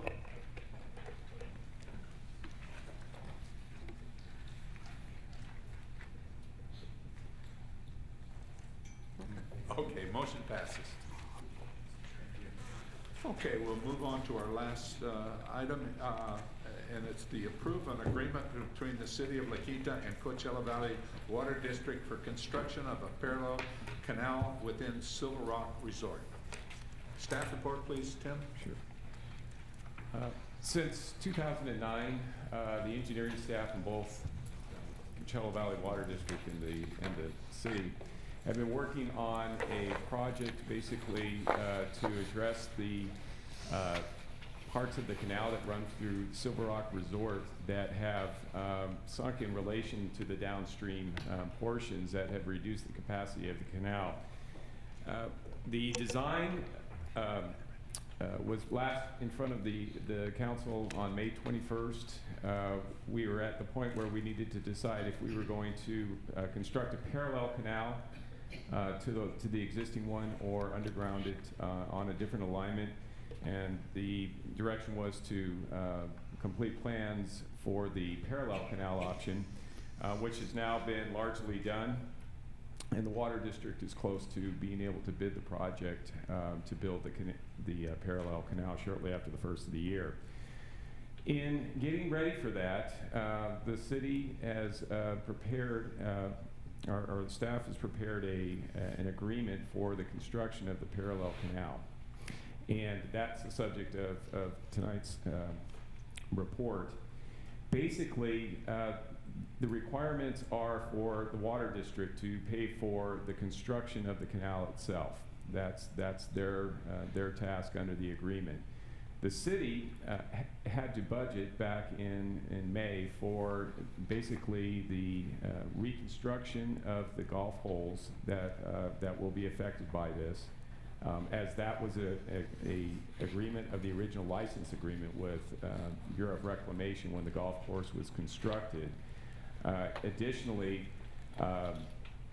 the city will be having to take the golf course out of operation while this work is done, and so that there's an economic cost for that as well. And so $2.5 million roughly was budgeted for the city's portion of the project. So now we're at the just to cover the aspects of the construction agreement. I've got the exhibit that you see before you, and Brian's going to help me try to animate what is going to occur this spring as part of the canal relocation if this agreement moves forward. Basically, the city has completed the first part of its obligation under the agreement in that the acceptance of the improvements of the irrigation relocation, which was on the consent calendar, moved the conflicting irrigation lines, if you will, out of the way of the new canal alignment. So that part has been accomplished. So the next portion will actually start on April 7th, in that the CDWD will have hired a contractor and will mobilize them to work in what we're calling the temporary construction area, which is shown on the exhibit. Let me orient you on the exhibit. It's actually north is on the left-hand side of the page. So Jefferson is at the top of the page, and then Avenue 54 is running down the right side. What will happen on April 7th is the contractor for CVWD will upgrade the purple area to basically create a haul road. They will work in the blue area towards the north end of the project to create a spoil area for depositing material that's going to be excavated from the new canal. And they will have a staging area for their equipment in the yellow area. All of this occurs basically south of the existing canal. The portion that runs on this page on this exhibit up and down is the part that has settled, and we will be working on constructing the new canal on the part that runs up against the mountainside. So in order to get over there, 2 construction bridges will be placed as part of the CDW contract, and Brian is going to try and put these, give you an idea where those will be located. Well, we had it working during the trial run, but this program is difficult. Okay, well, we'll just have to do it with a cursor. Basically, close to where the yellow area is, there'll be a construction bridge placed across the existing canal at that location, and then over at the very other end of the canal, before it exits the property, there will be another bridge, temporary bridge, constructed to give access to Avenue 54. So the construction work actually starts in that little red box where the new the new permanent easement is going to be required. More on that in a minute. Whereby the contractor will have scrapers. If you know what that piece of equipment looks like, it's the big four-wheeled material that just charges straight ahead and takes up about 10 cubic yards at a bite. That will be working from north to south, creating the new parallel canal just to the west of the existing canal. So if you're following, hopefully you can see that the arrow, that is the route that the contractor is going to take and create the new canal. They will then use the first bridge that I mentioned to come back onto the Avenue 54 alignment and then head east to the purple area where we have the construction road. They will go along that road and bring their spoil material over to the blue area, deposit that, then come back across the second bridge into the BOR right-of-way, come down, swing around the L4 pump station, and start all over again. So that's the first part of the project.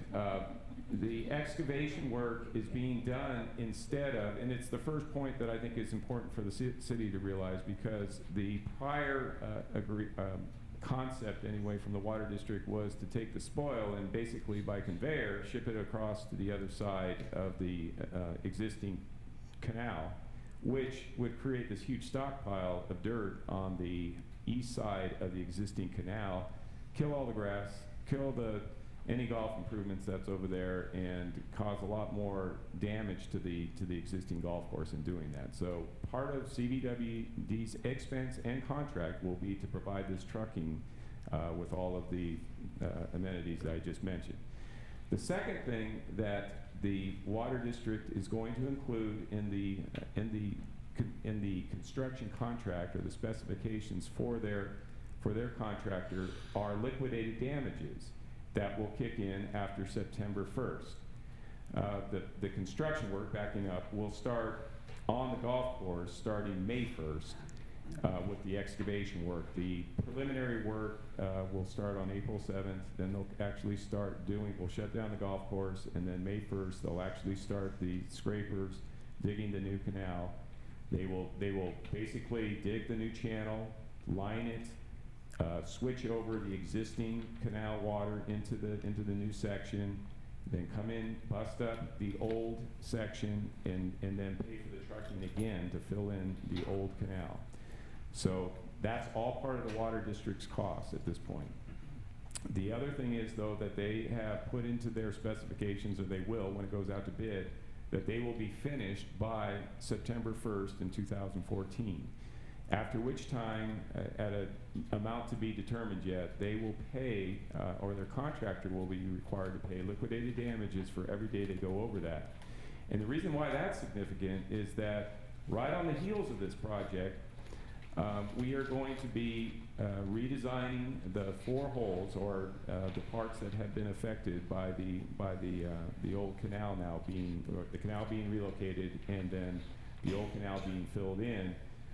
We're going to have a golf course contract come in, fix the old alignment, put in whatever the new golf improvements, turf, bunkers, whatever we're going to do in that area. Similar to what I described back in May, there's some buffers and other things that have to be designed into it. But we'll basically have 1 month in order to make those improvements so that the golf course operator can then take it over, put it into overseed, and hopefully open the first part of November. So yes. Well, yes. So it's got a lot of moving parts. It's going to be a challenge, no doubt. But because of the fact that they're willing to pay for the trucking costs, which we think is at least $150,000 or $200,000 to do that, and the fact that they're willing to put in liquidated damages so that we're shut down at as minimum amount of time as possible with the golf course backside of the golf course, the Water District has asked that a small increase be made into their permanent easement. It's actually going to be deeded to BOR, and that's the portion that Brian is showing you right now. It's a 771-foot by 20-foot piece of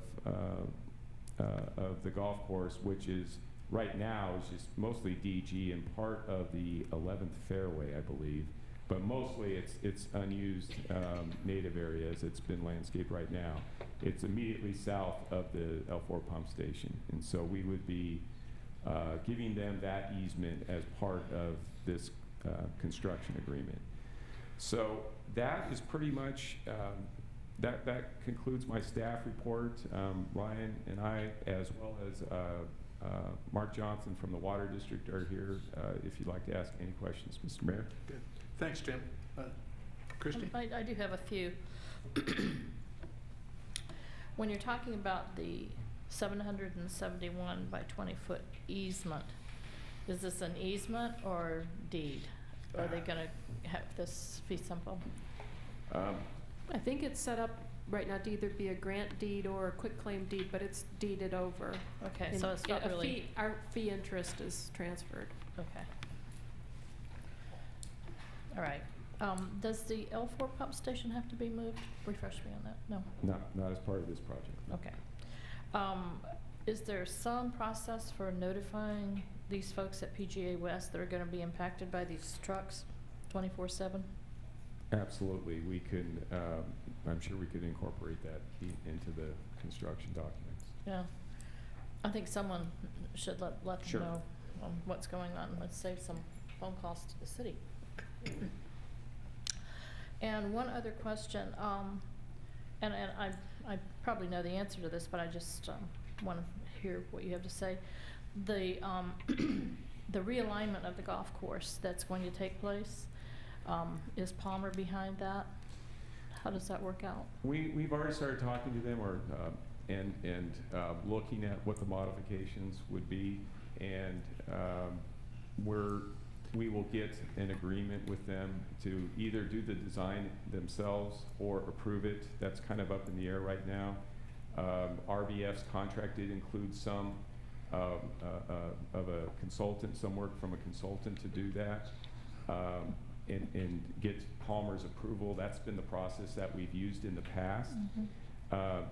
This large of a scope might be different in terms of getting Palmer's design to actually be done on this. So we're still working through that, but we'll have to bring that back as another item right after, probably right after the first of the year. So worst case scenario, they say, no, that's not going to work for us. You have to take the Palmer name off.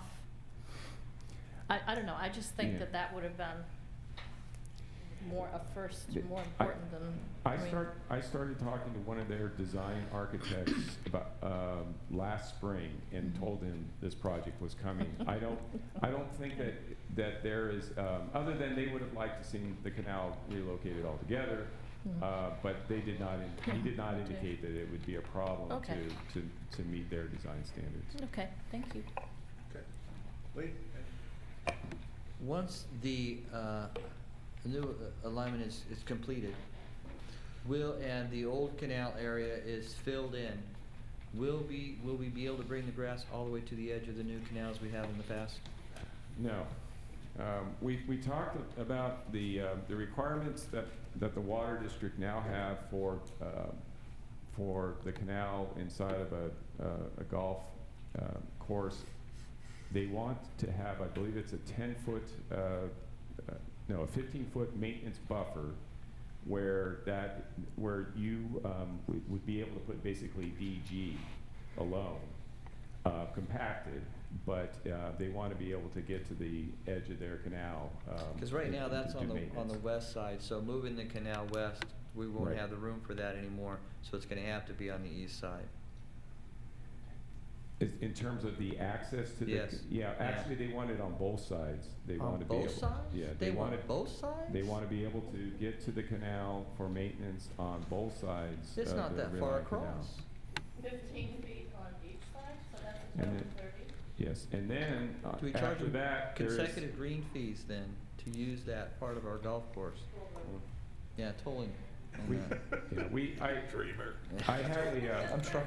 yeah, I brought when we looked at this on, when we were deciding options, I brought a cross-section, and it basically showed we had to have a maintenance road as well as a DG buffer where we could put the native plants again, because they do not want the turf up against the canal.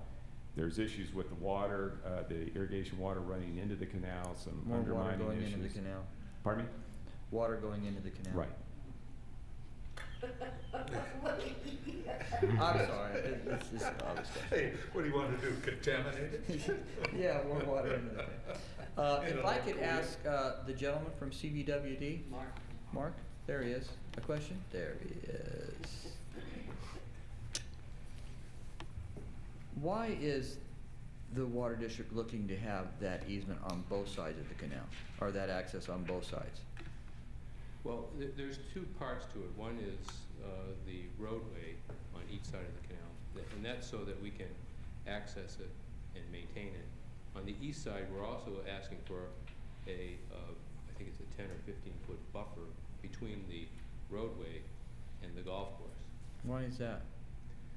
The reason is we want to keep the turf away from the canal. And we've had a problem at a few golf courses where the irrigation for the golf course has saturated the ground up underneath the concrete side slopes of the canal, and actually caused when the canal is lower and there's a high groundwater table behind it, it'll actually cause the canal panels to pop out.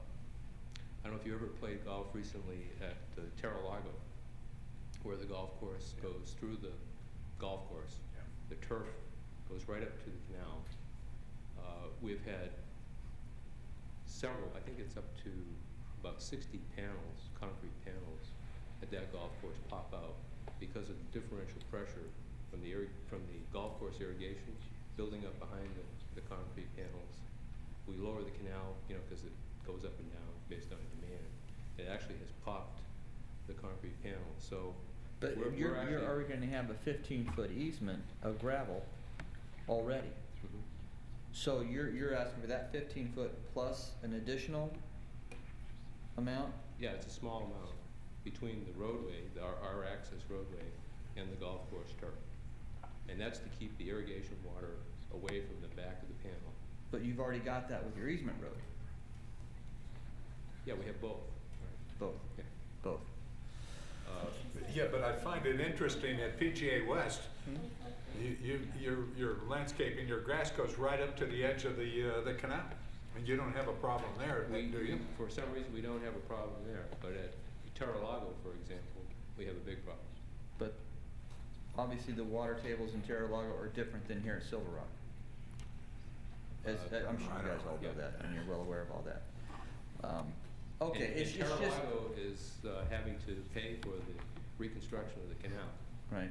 At that location, so we want to avoid that. I can appreciate that, but to take a substantial amount when a substantial amount is not needed is a detriment to Silver Rock, and that's my concern, is Silver Rock and the success of Silver Rock. I have had my frustrations with engineers at Silver Rock when the construction, and we just discussed that earlier in the irrigation system. But, Well, there's no use in it. Thank you. Thank you very much. You can't fight CVWD. Could I get, for some reason, and I'm sure it's clear to everybody else, but could I get clarity again on the amount of footage that you are going to require on the east and the west side? Starting from the west side, you want 15 feet? Do you have on the drawings? And I mean, yeah. what else is over there anyway? So Well, it would be, go ahead. I think back when this was presented to the city council back in May, we provided a drawing that I showed. think you did too. I'm just asking for some clarity. I don't have that with me today. Oh, okay. But I'm sure Tim can provide it to you. The total width, including the canal, ended up close to 90 feet when you count the access roads on both sides and the buffer areas. Okay, so all the way through? Yes. Yeah. And the United States Bureau of Reclamation has a 240-foot easement. Okay. So they've given up Yeah, it sounds some of like their it. property so that this When golf you're course sitting can in be that built. 5-star hotel looking down at that, that's gonna look nice. Just please take to your board that we need to work in partnership together for your success as well as ours, and to minimize the impact, both giving you what you need and helping the city of La Quinta with Silver Rock. Thank you. Sorry, Carrie, I didn't mean to cut in. Thank you. Thank you. Is that it? No, I have a couple questions. No. Linda? Sure. This is a very aggressive, well, maybe you can come back, Mark. Sorry. You look They all keep the sneaking neighbors away are- from the podium.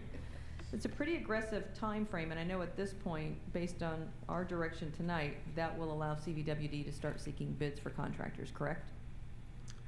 Well, the agreement includes a schedule, and the schedule proposes that we start bidding the work at the end of January 2014.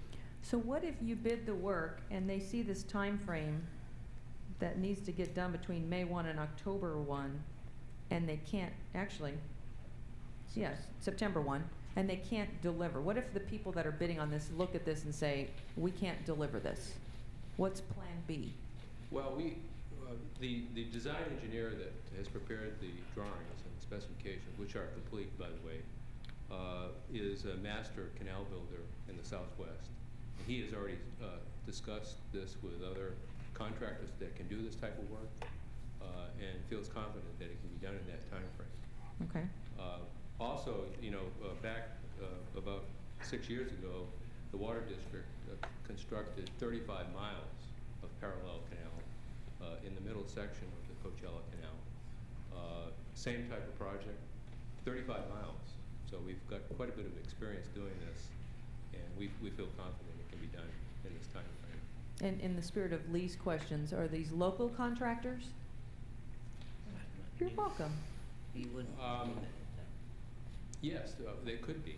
Granite Construction, for example, just completed a $10 million project for us up at the Whitewater facility, our other recharge facility, and that included about a mile of canal installation. Okay. And then in terms of the route that was described by Tim, if we're starting somewhere near the red box, why wouldn't we, as we progress towards the south, why wouldn't we go up on, I guess that's 52, to the blue box versus traipsing with the heavy dirt all the way down and up 54 and across the construction road to dump that dirt? Well, I mean, this seems like a long trek when you got a shorter route on the left side of the screen, until you start making your way down towards the right side of the screen. And then who's responsible for PM10 management with all this? Because I can see that one.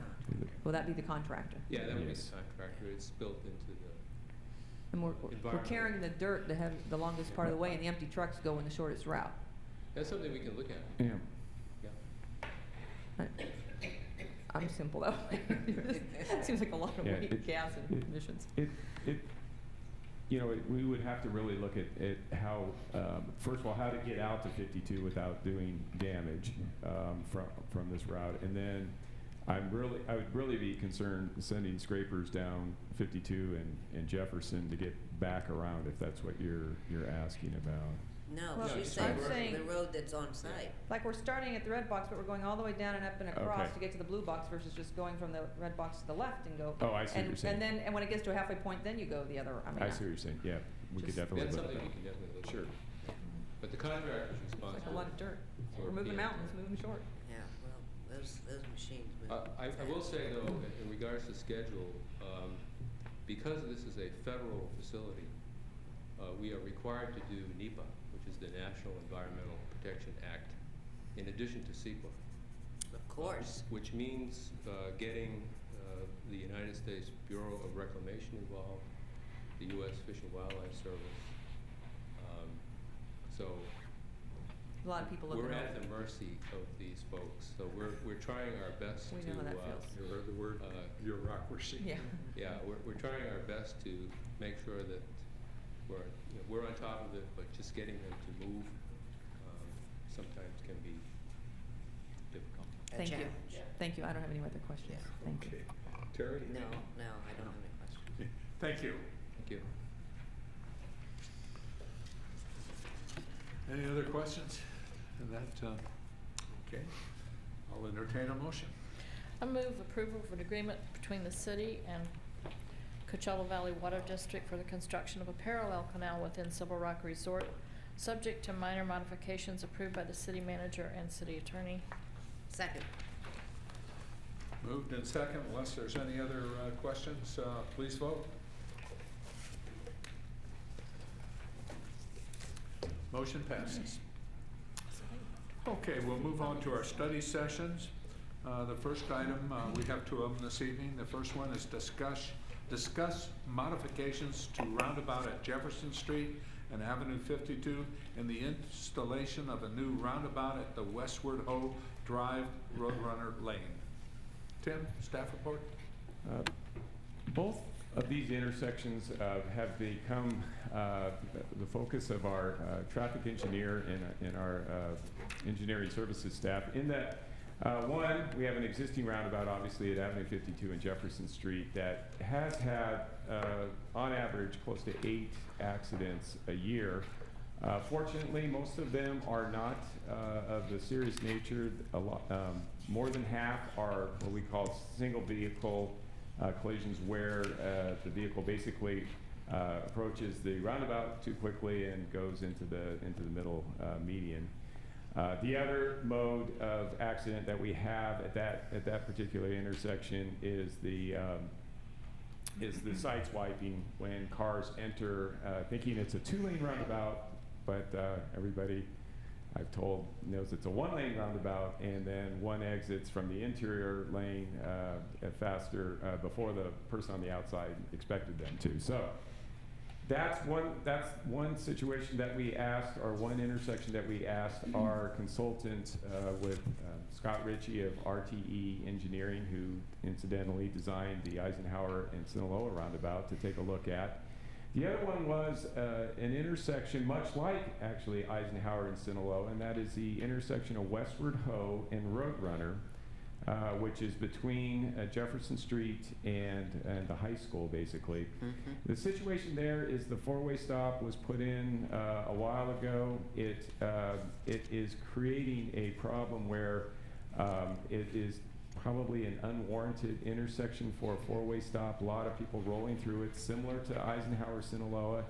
But it also backs up in the morning peak, in particular during school days, and causes us operational issues, actually causes operational issues for Indio, because they are maintaining Jefferson and Westward Ho. But it impacts our operation of Dune Palms and Westward Ho, and so we asked Scott Ritchie to take a look at both at that intersection as well and make some recommendations. So with that, I'm going to turn it over to Scott. He's got some slides to go through for both intersections, and then I'll conclude the report. Mayor, council member, manager, staff. Real quickly, obviously, sitting here tonight, you have a lot on your plate to to consider throughout the evening. So I'll make this short. As Tim was saying, there's 2 intersections that we're looking at and that we did some brief analyses on. The first is Avenue 52 in Jefferson, where we looked at the existing roundabout and in terms of both capacity and some general safety aspects and what kind of remedies should be done. And we're going to go over those very briefly at Avenue 52 in Jefferson. The next is Westward Ho and Roadrunner, and that was really, can a mini roundabout fit? What needs to be put in there to have that intersection work a little bit better? What kind of capacity analyses are there? So if we could, Brian.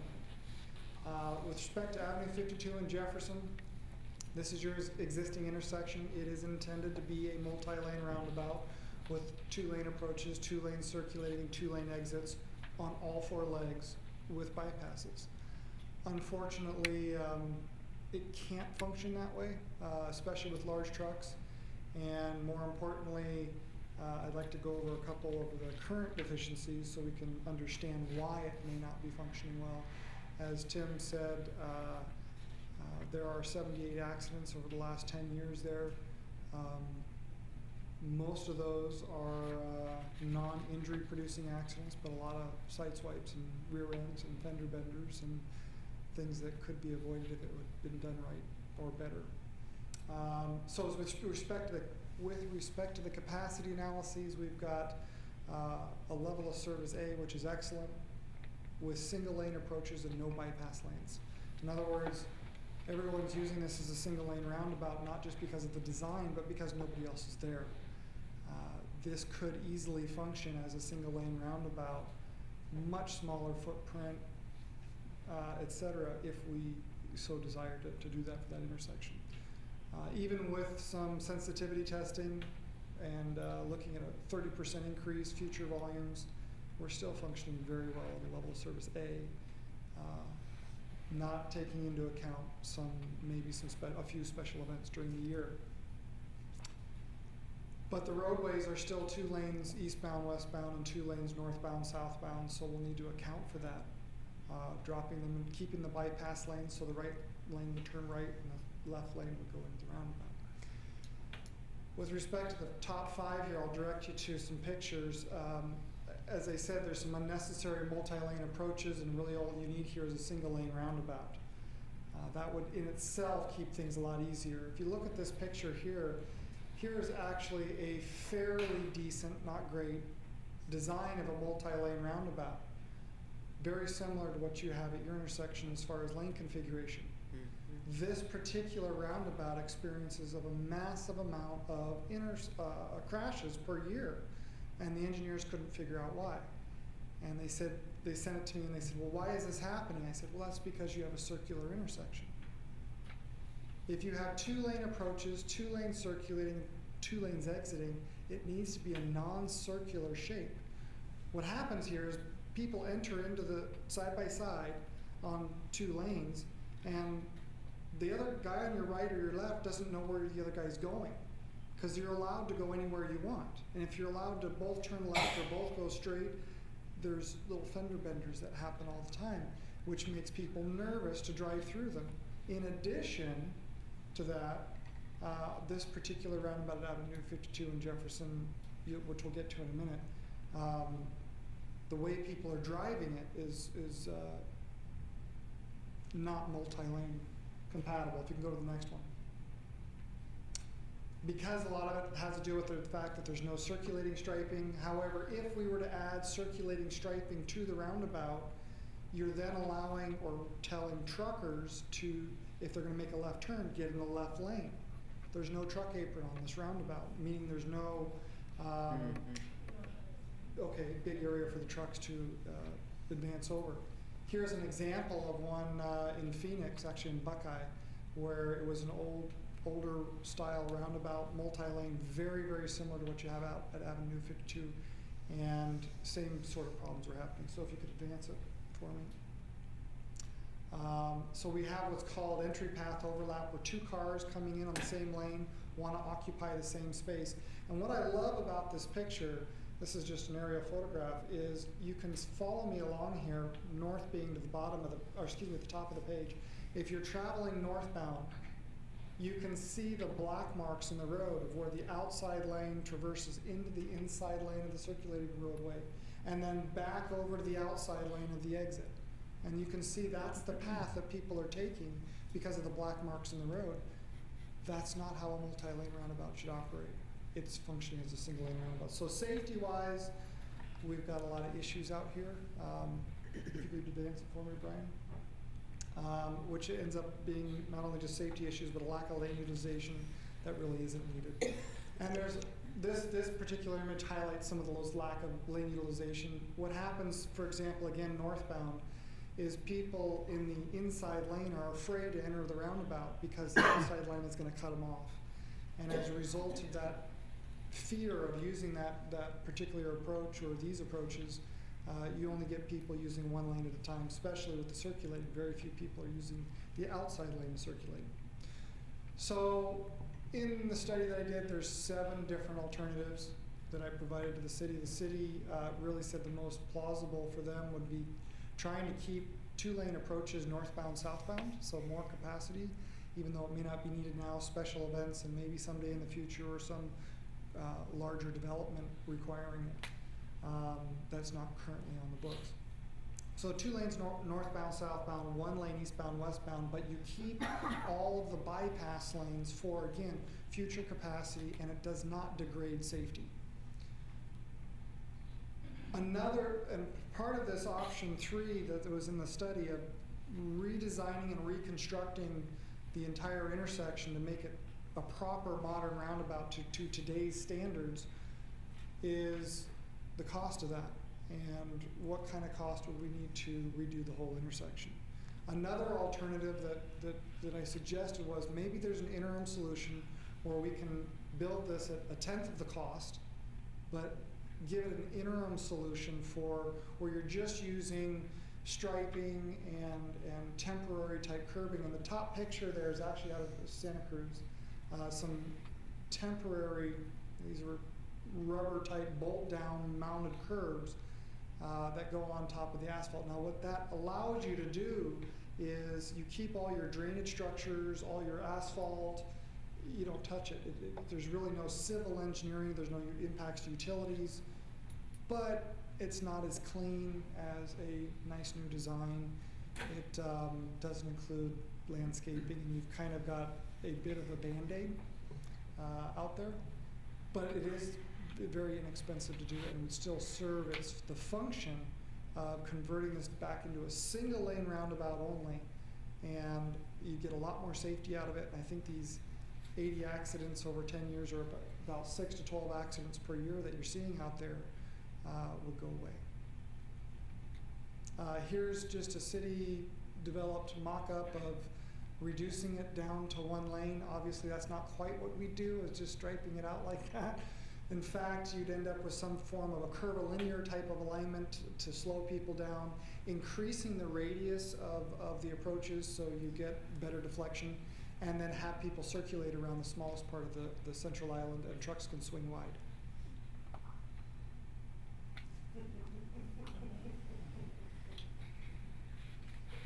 Christie? Well, I'm a little bit confused because, I mean, I drive this all the time, at least once or twice a day.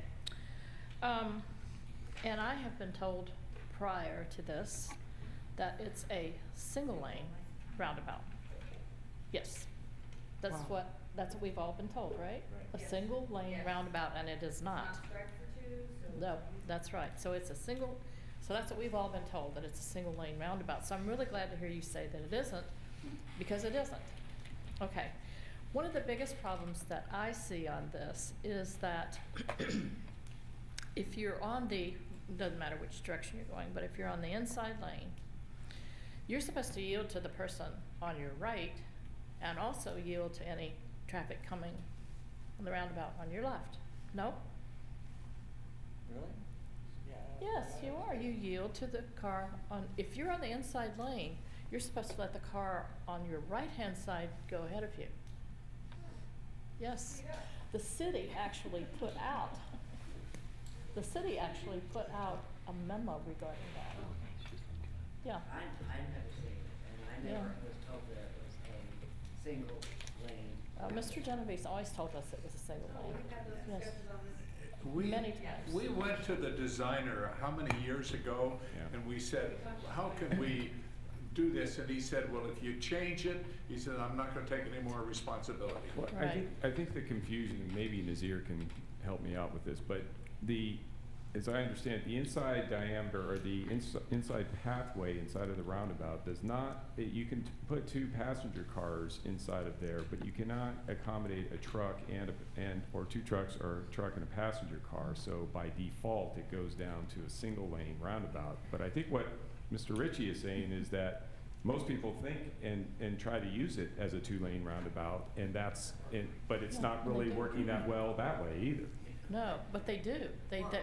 They're, I mean, I'm there all the time. It's just. And that's the traffic pattern that he was showing with on the one aerial where you can see where more cars are driving than others is evidence of the fact that it's not really functioning as a 2-lane roundabout, a properly designed one anyway. It's functioning more as a single lane. Okay, That's correct. yeah. By definition, it's a multi-lane, federal definition. Okay. But he's right. It's functional. We have had. That's why we never showed 2 lanes in the roundabout. It was always intended as one. Maybe it was width-wise for 2, but it was always seemed to have been designed as a 1 lane because we never put that stripe in the middle just for that reason. But the original designer, Peter Doctors, said, I mean, I've spoken with him several times, and it's what I just said. It was designed as a single lane roundabout, but it was an extra wide single lane roundabout, I guess is what happened.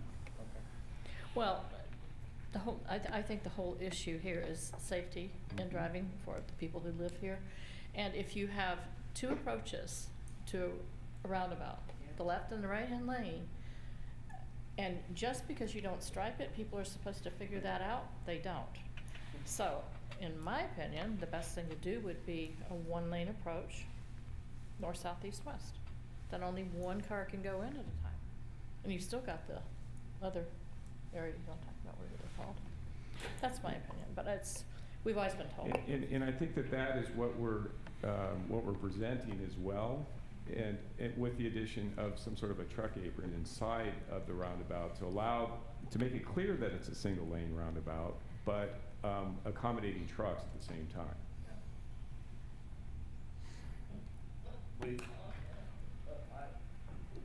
I don't have any questions per se. I mean, we've looked at this many times over the last 10 years. I mean, this has come before us, I want to say 2 or 3 times at least, on potential changes. And I don't know how many of these accidents, because I've used that many times myself. And like you're just saying, you let that car in the right lane go first and you follow it around. And I'm sure there are folks that are in a hurry that think, well, they can fit 2, so they do it anyway. And you know, the discussions about not painting 2 lanes in it.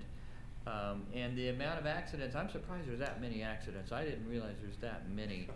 I don't know how many of those may include DUIs, but, you know, because I know, gosh, I remember in the very beginning we had a few, some fatal ones actually, but that was a drunken driver. So, but if we need to do something to make it safer, you know, we do what we need to do to make it safer. Yeah, I don't know if I can for a second go to the other one on Westward Ho or you know, Blackhawk on that one as well. I understand, you know, I've been there many times with my kids through that high school. I know it backs up for about 30 minutes right there. I think we would do better if the resource officer for the high school would direct traffic for that 30 minutes. I think that would be a better solution than driving the whole noon. Because I know sometimes the resource officer is out there directing traffic on Dune Palms, and sometimes he's not, or she, but I think that would help the traffic much better than building a whole new roundabout right there. That was going to be the second part of Scott's presentation, and so but we were trying to take questions on Jefferson 52 first. Right now. Well, I mean, I'm looking at $1.8 million. That's just not an option, and I'm sure CIP we don't have, which we know we don't have. And I guess based on the opportunities to test the routing and practice of individuals driving that. I mean, I would potentially support the temporary, not so attractive initially, to almost retrain people in that mechanism before we make a large investment. Because and on the school thing, that is a busy area in the morning and in the afternoon. I don't know if it constitutes a roundabout. I like the SRO option, but then again, if they're on site for safety of the school, I don't want to just throw roundabouts in there because we have traffic congestion. I don't know. Well, I guess if we're talking about modifications here, I would tend to agree that a one lane going in, I've always thought it was a two-laner, and I've treated it as though it was a two-laner. Two-laner all the time, all the time. And I've never had a problem, and I don't go through it as often as the mayor and Christie. I understand that. I go through it a lot, but not that often, so I can't in any way dispute, their sense or feeling about it. But be that as it may, I know there's problems out there, and I know there's people that are afraid to get into it, and I think that's part of the issue. Sure. And if we just made it very clear what we want it to happen there, that we want it to be a 2-lane or a 1-lane, we would be better off. Very good point. So if whatever we're going to do, it should be clear that it is one or the other. And I don't know, about the guy that originally, Decided. he's going to walk away from it if we paint a stripe in the middle of the round one. Well, boo-hoo for him. That's a hell of an engineer to have. Yeah, we aren't proposing to bring him back. Oh, This would be a new striping plan or a new improvement plan. I mean, do with we have a new, something in writing that he's responsible for it anyway? No. Oh. This was just a statement that was made years ago. Yeah. The new designer of the modifications would become the designer of record for the project if we did the ultimate improvements or even a striping improvement. Yeah. I think there's a reason why he wasn't chosen for the Seminole Eisenhower, because that's when part of the 2-lane, 1-lane discussion came up. And then because we're just taking comments on the other one while we're here, but it sounds like you have some additional information for the Westward Ho one. Yes, ma'am. I think the 4-way stop went in because of the traffic that's on there in the morning. and the But afternoon. not the amount of traffic, but the speed at which they were driving up and down Westward Ho. It's the kids. That was that, and we have residents that are, parked right there on that street. There's the parents taking the kids. Well, that goes to the Yeah, high school. and so that mainly, was most of the those big kids. gripe that we were getting over there, and we put those stop signs up. I think it would be worth our while to consider the resource officer idea to see how that works. Sure. And then I guess my closing argument would be, or statement would be, this one over here on Eisenhower is so great, but Tim, don't let it go to your head that every corner we have problems with, you want a roundabout. I don't think you need to worry about me. No, but this one is great, so, yeah. I have to take exception in that. I drive that roundabout 4-6 times a day. With the exception of when we first opened it up and a gravel truck went right through the middle and hit a palm tree, I've never seen an accident there. Never seen an accident there. I've seen people that are concerned about what they do and they'll stop right in the middle of the thing, but that has no bearing on whether it's a 2-lane or a 1-lane situation. What you're trying to do is traffic, understand, on Jefferson going northbound and southbound moves pretty fast. And people sometimes get right up there before they hit the brakes and that. Now you're talking about moving 2 lanes into 1 lane at a higher speed than what you have when you have that roundabout, when you're in the roundabout. I have a major problem with that. I think you're gonna have more accidents. And like I say, when you say you have a whole lot of accidents, hey, how many years has that been in? And I've been driving that much and I've never seen an accident there? I mean, I don't know. I would maybe get a police report if somebody had an accident and called the police, but I've yet to see one other than that gravel truck. I have a problem with that. Most people And I live at PJ West, and the thousands of people that come in and out of there, and I've talked to them about that. They have no problems with 2 cars coming up there. Once in a while you get somebody that goes out and then wants to cut straight and cuts them off, but people back off. They're very cognizant about cars right next to them and that, and they drive in a more safely manner. And that when you have a situation, trucks, now that's a different situation. If there's a truck there, I ain't gonna choose that truck off, that's for sure. He's got the right of way as far as I'm concerned, and I would say everybody feels the same way. Is that called common sense? Yeah, that's called common sense. You're not gonna choose off a truck. Okay. And to me, we've dealt with this thing for how many years, and that as long as it's been open. And I just don't see the need to spend the money to do this when people are doing it automatically. And when you tell me a lot of accidents, that's bull. I just don't see it out there, and I'm there all the time. Well, then the other comment to the accidents is that the roundabout, you are gonna have accidents, but you're not gonna have fatalities. How many accidents would we have had there as a 4-way stop? Oh, well, yeah, then you have people going through it at 50, 60 miles an hour. So it's a lot different, and I thank KSL for that, because they're the ones that initiated this whole program and that years ago. And so to me, you want to go ahead and think this is going to work out and spend, what is it, $80,000 to paint the street? I can't support that. And as far as Westward Ho, I think, Lee, you got a great idea, and that I can't see it because the traffic is in the morning and in the afternoon when the school lets out. Otherwise, you can shoot a cannon up Black Hawk Way and not hit a car. So did we make ourselves clear? The clear as mud, huh? Well, I'm hearing everything from no improvements at all at Avenue 52 and Jefferson to maybe consider the interim striping or the temporary. And we don't have to make a decision tonight. No, this is just a study session. Yeah, I was looking. So if you want to bring it back, that's fine. If we were going to bring back, we could look at it, bring back something with the capital improvement program where we have a little bit better defined costs. That's better.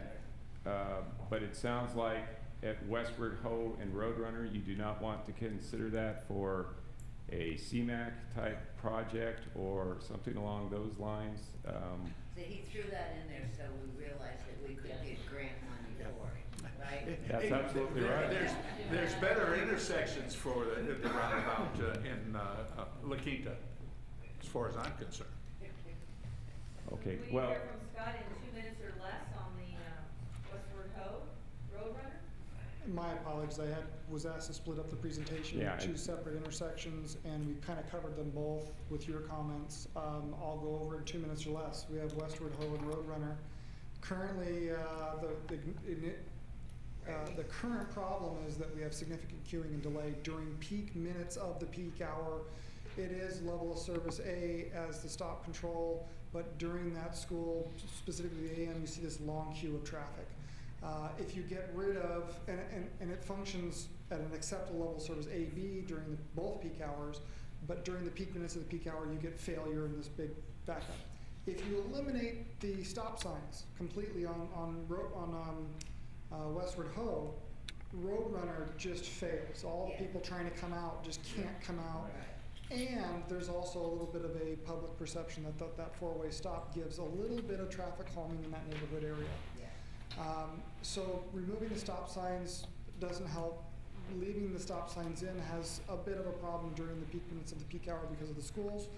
If you put in a mini, not a modern, a mini roundabout, we looked at it, yes it fits, yes it could work, and yes your queuing and backing up during the peak minutes of the peak hour should be reduced substantially.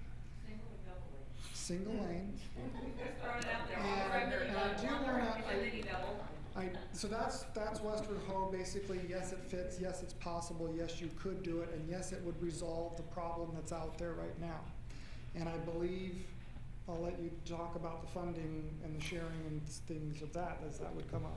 Well, obviously this intersection straddles the Indio border as they own the north half of the street. Their traffic engineer suggested, and I think, you know, we would look at it with the council's guidance, we could prepare a joint grant application for a air quality project. We think it would do well. It's traffic improvements that improve circulation and air quality are at the top of the list for CMAQ type projects.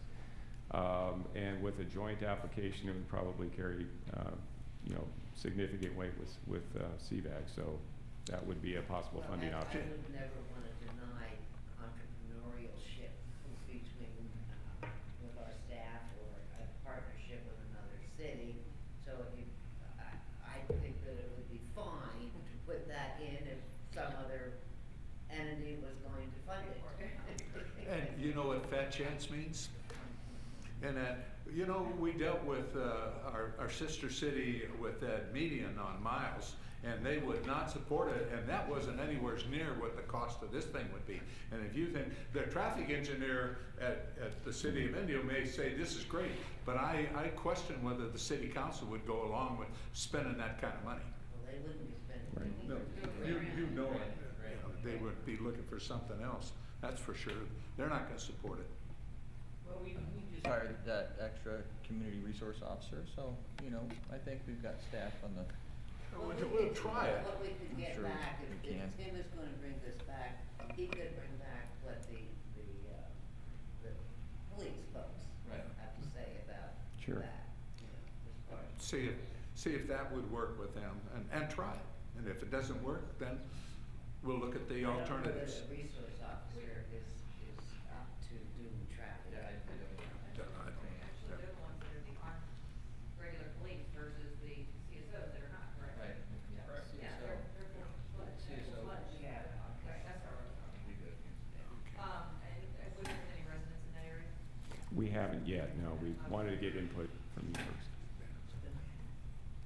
Okay? Okay. Well, all right. Thank you. Thank you, Do you want to just continue on and then go into closed session and have dinner later on? Have a late dinner, or do you want to do it now? We have a public hearing at 7. You know, I know.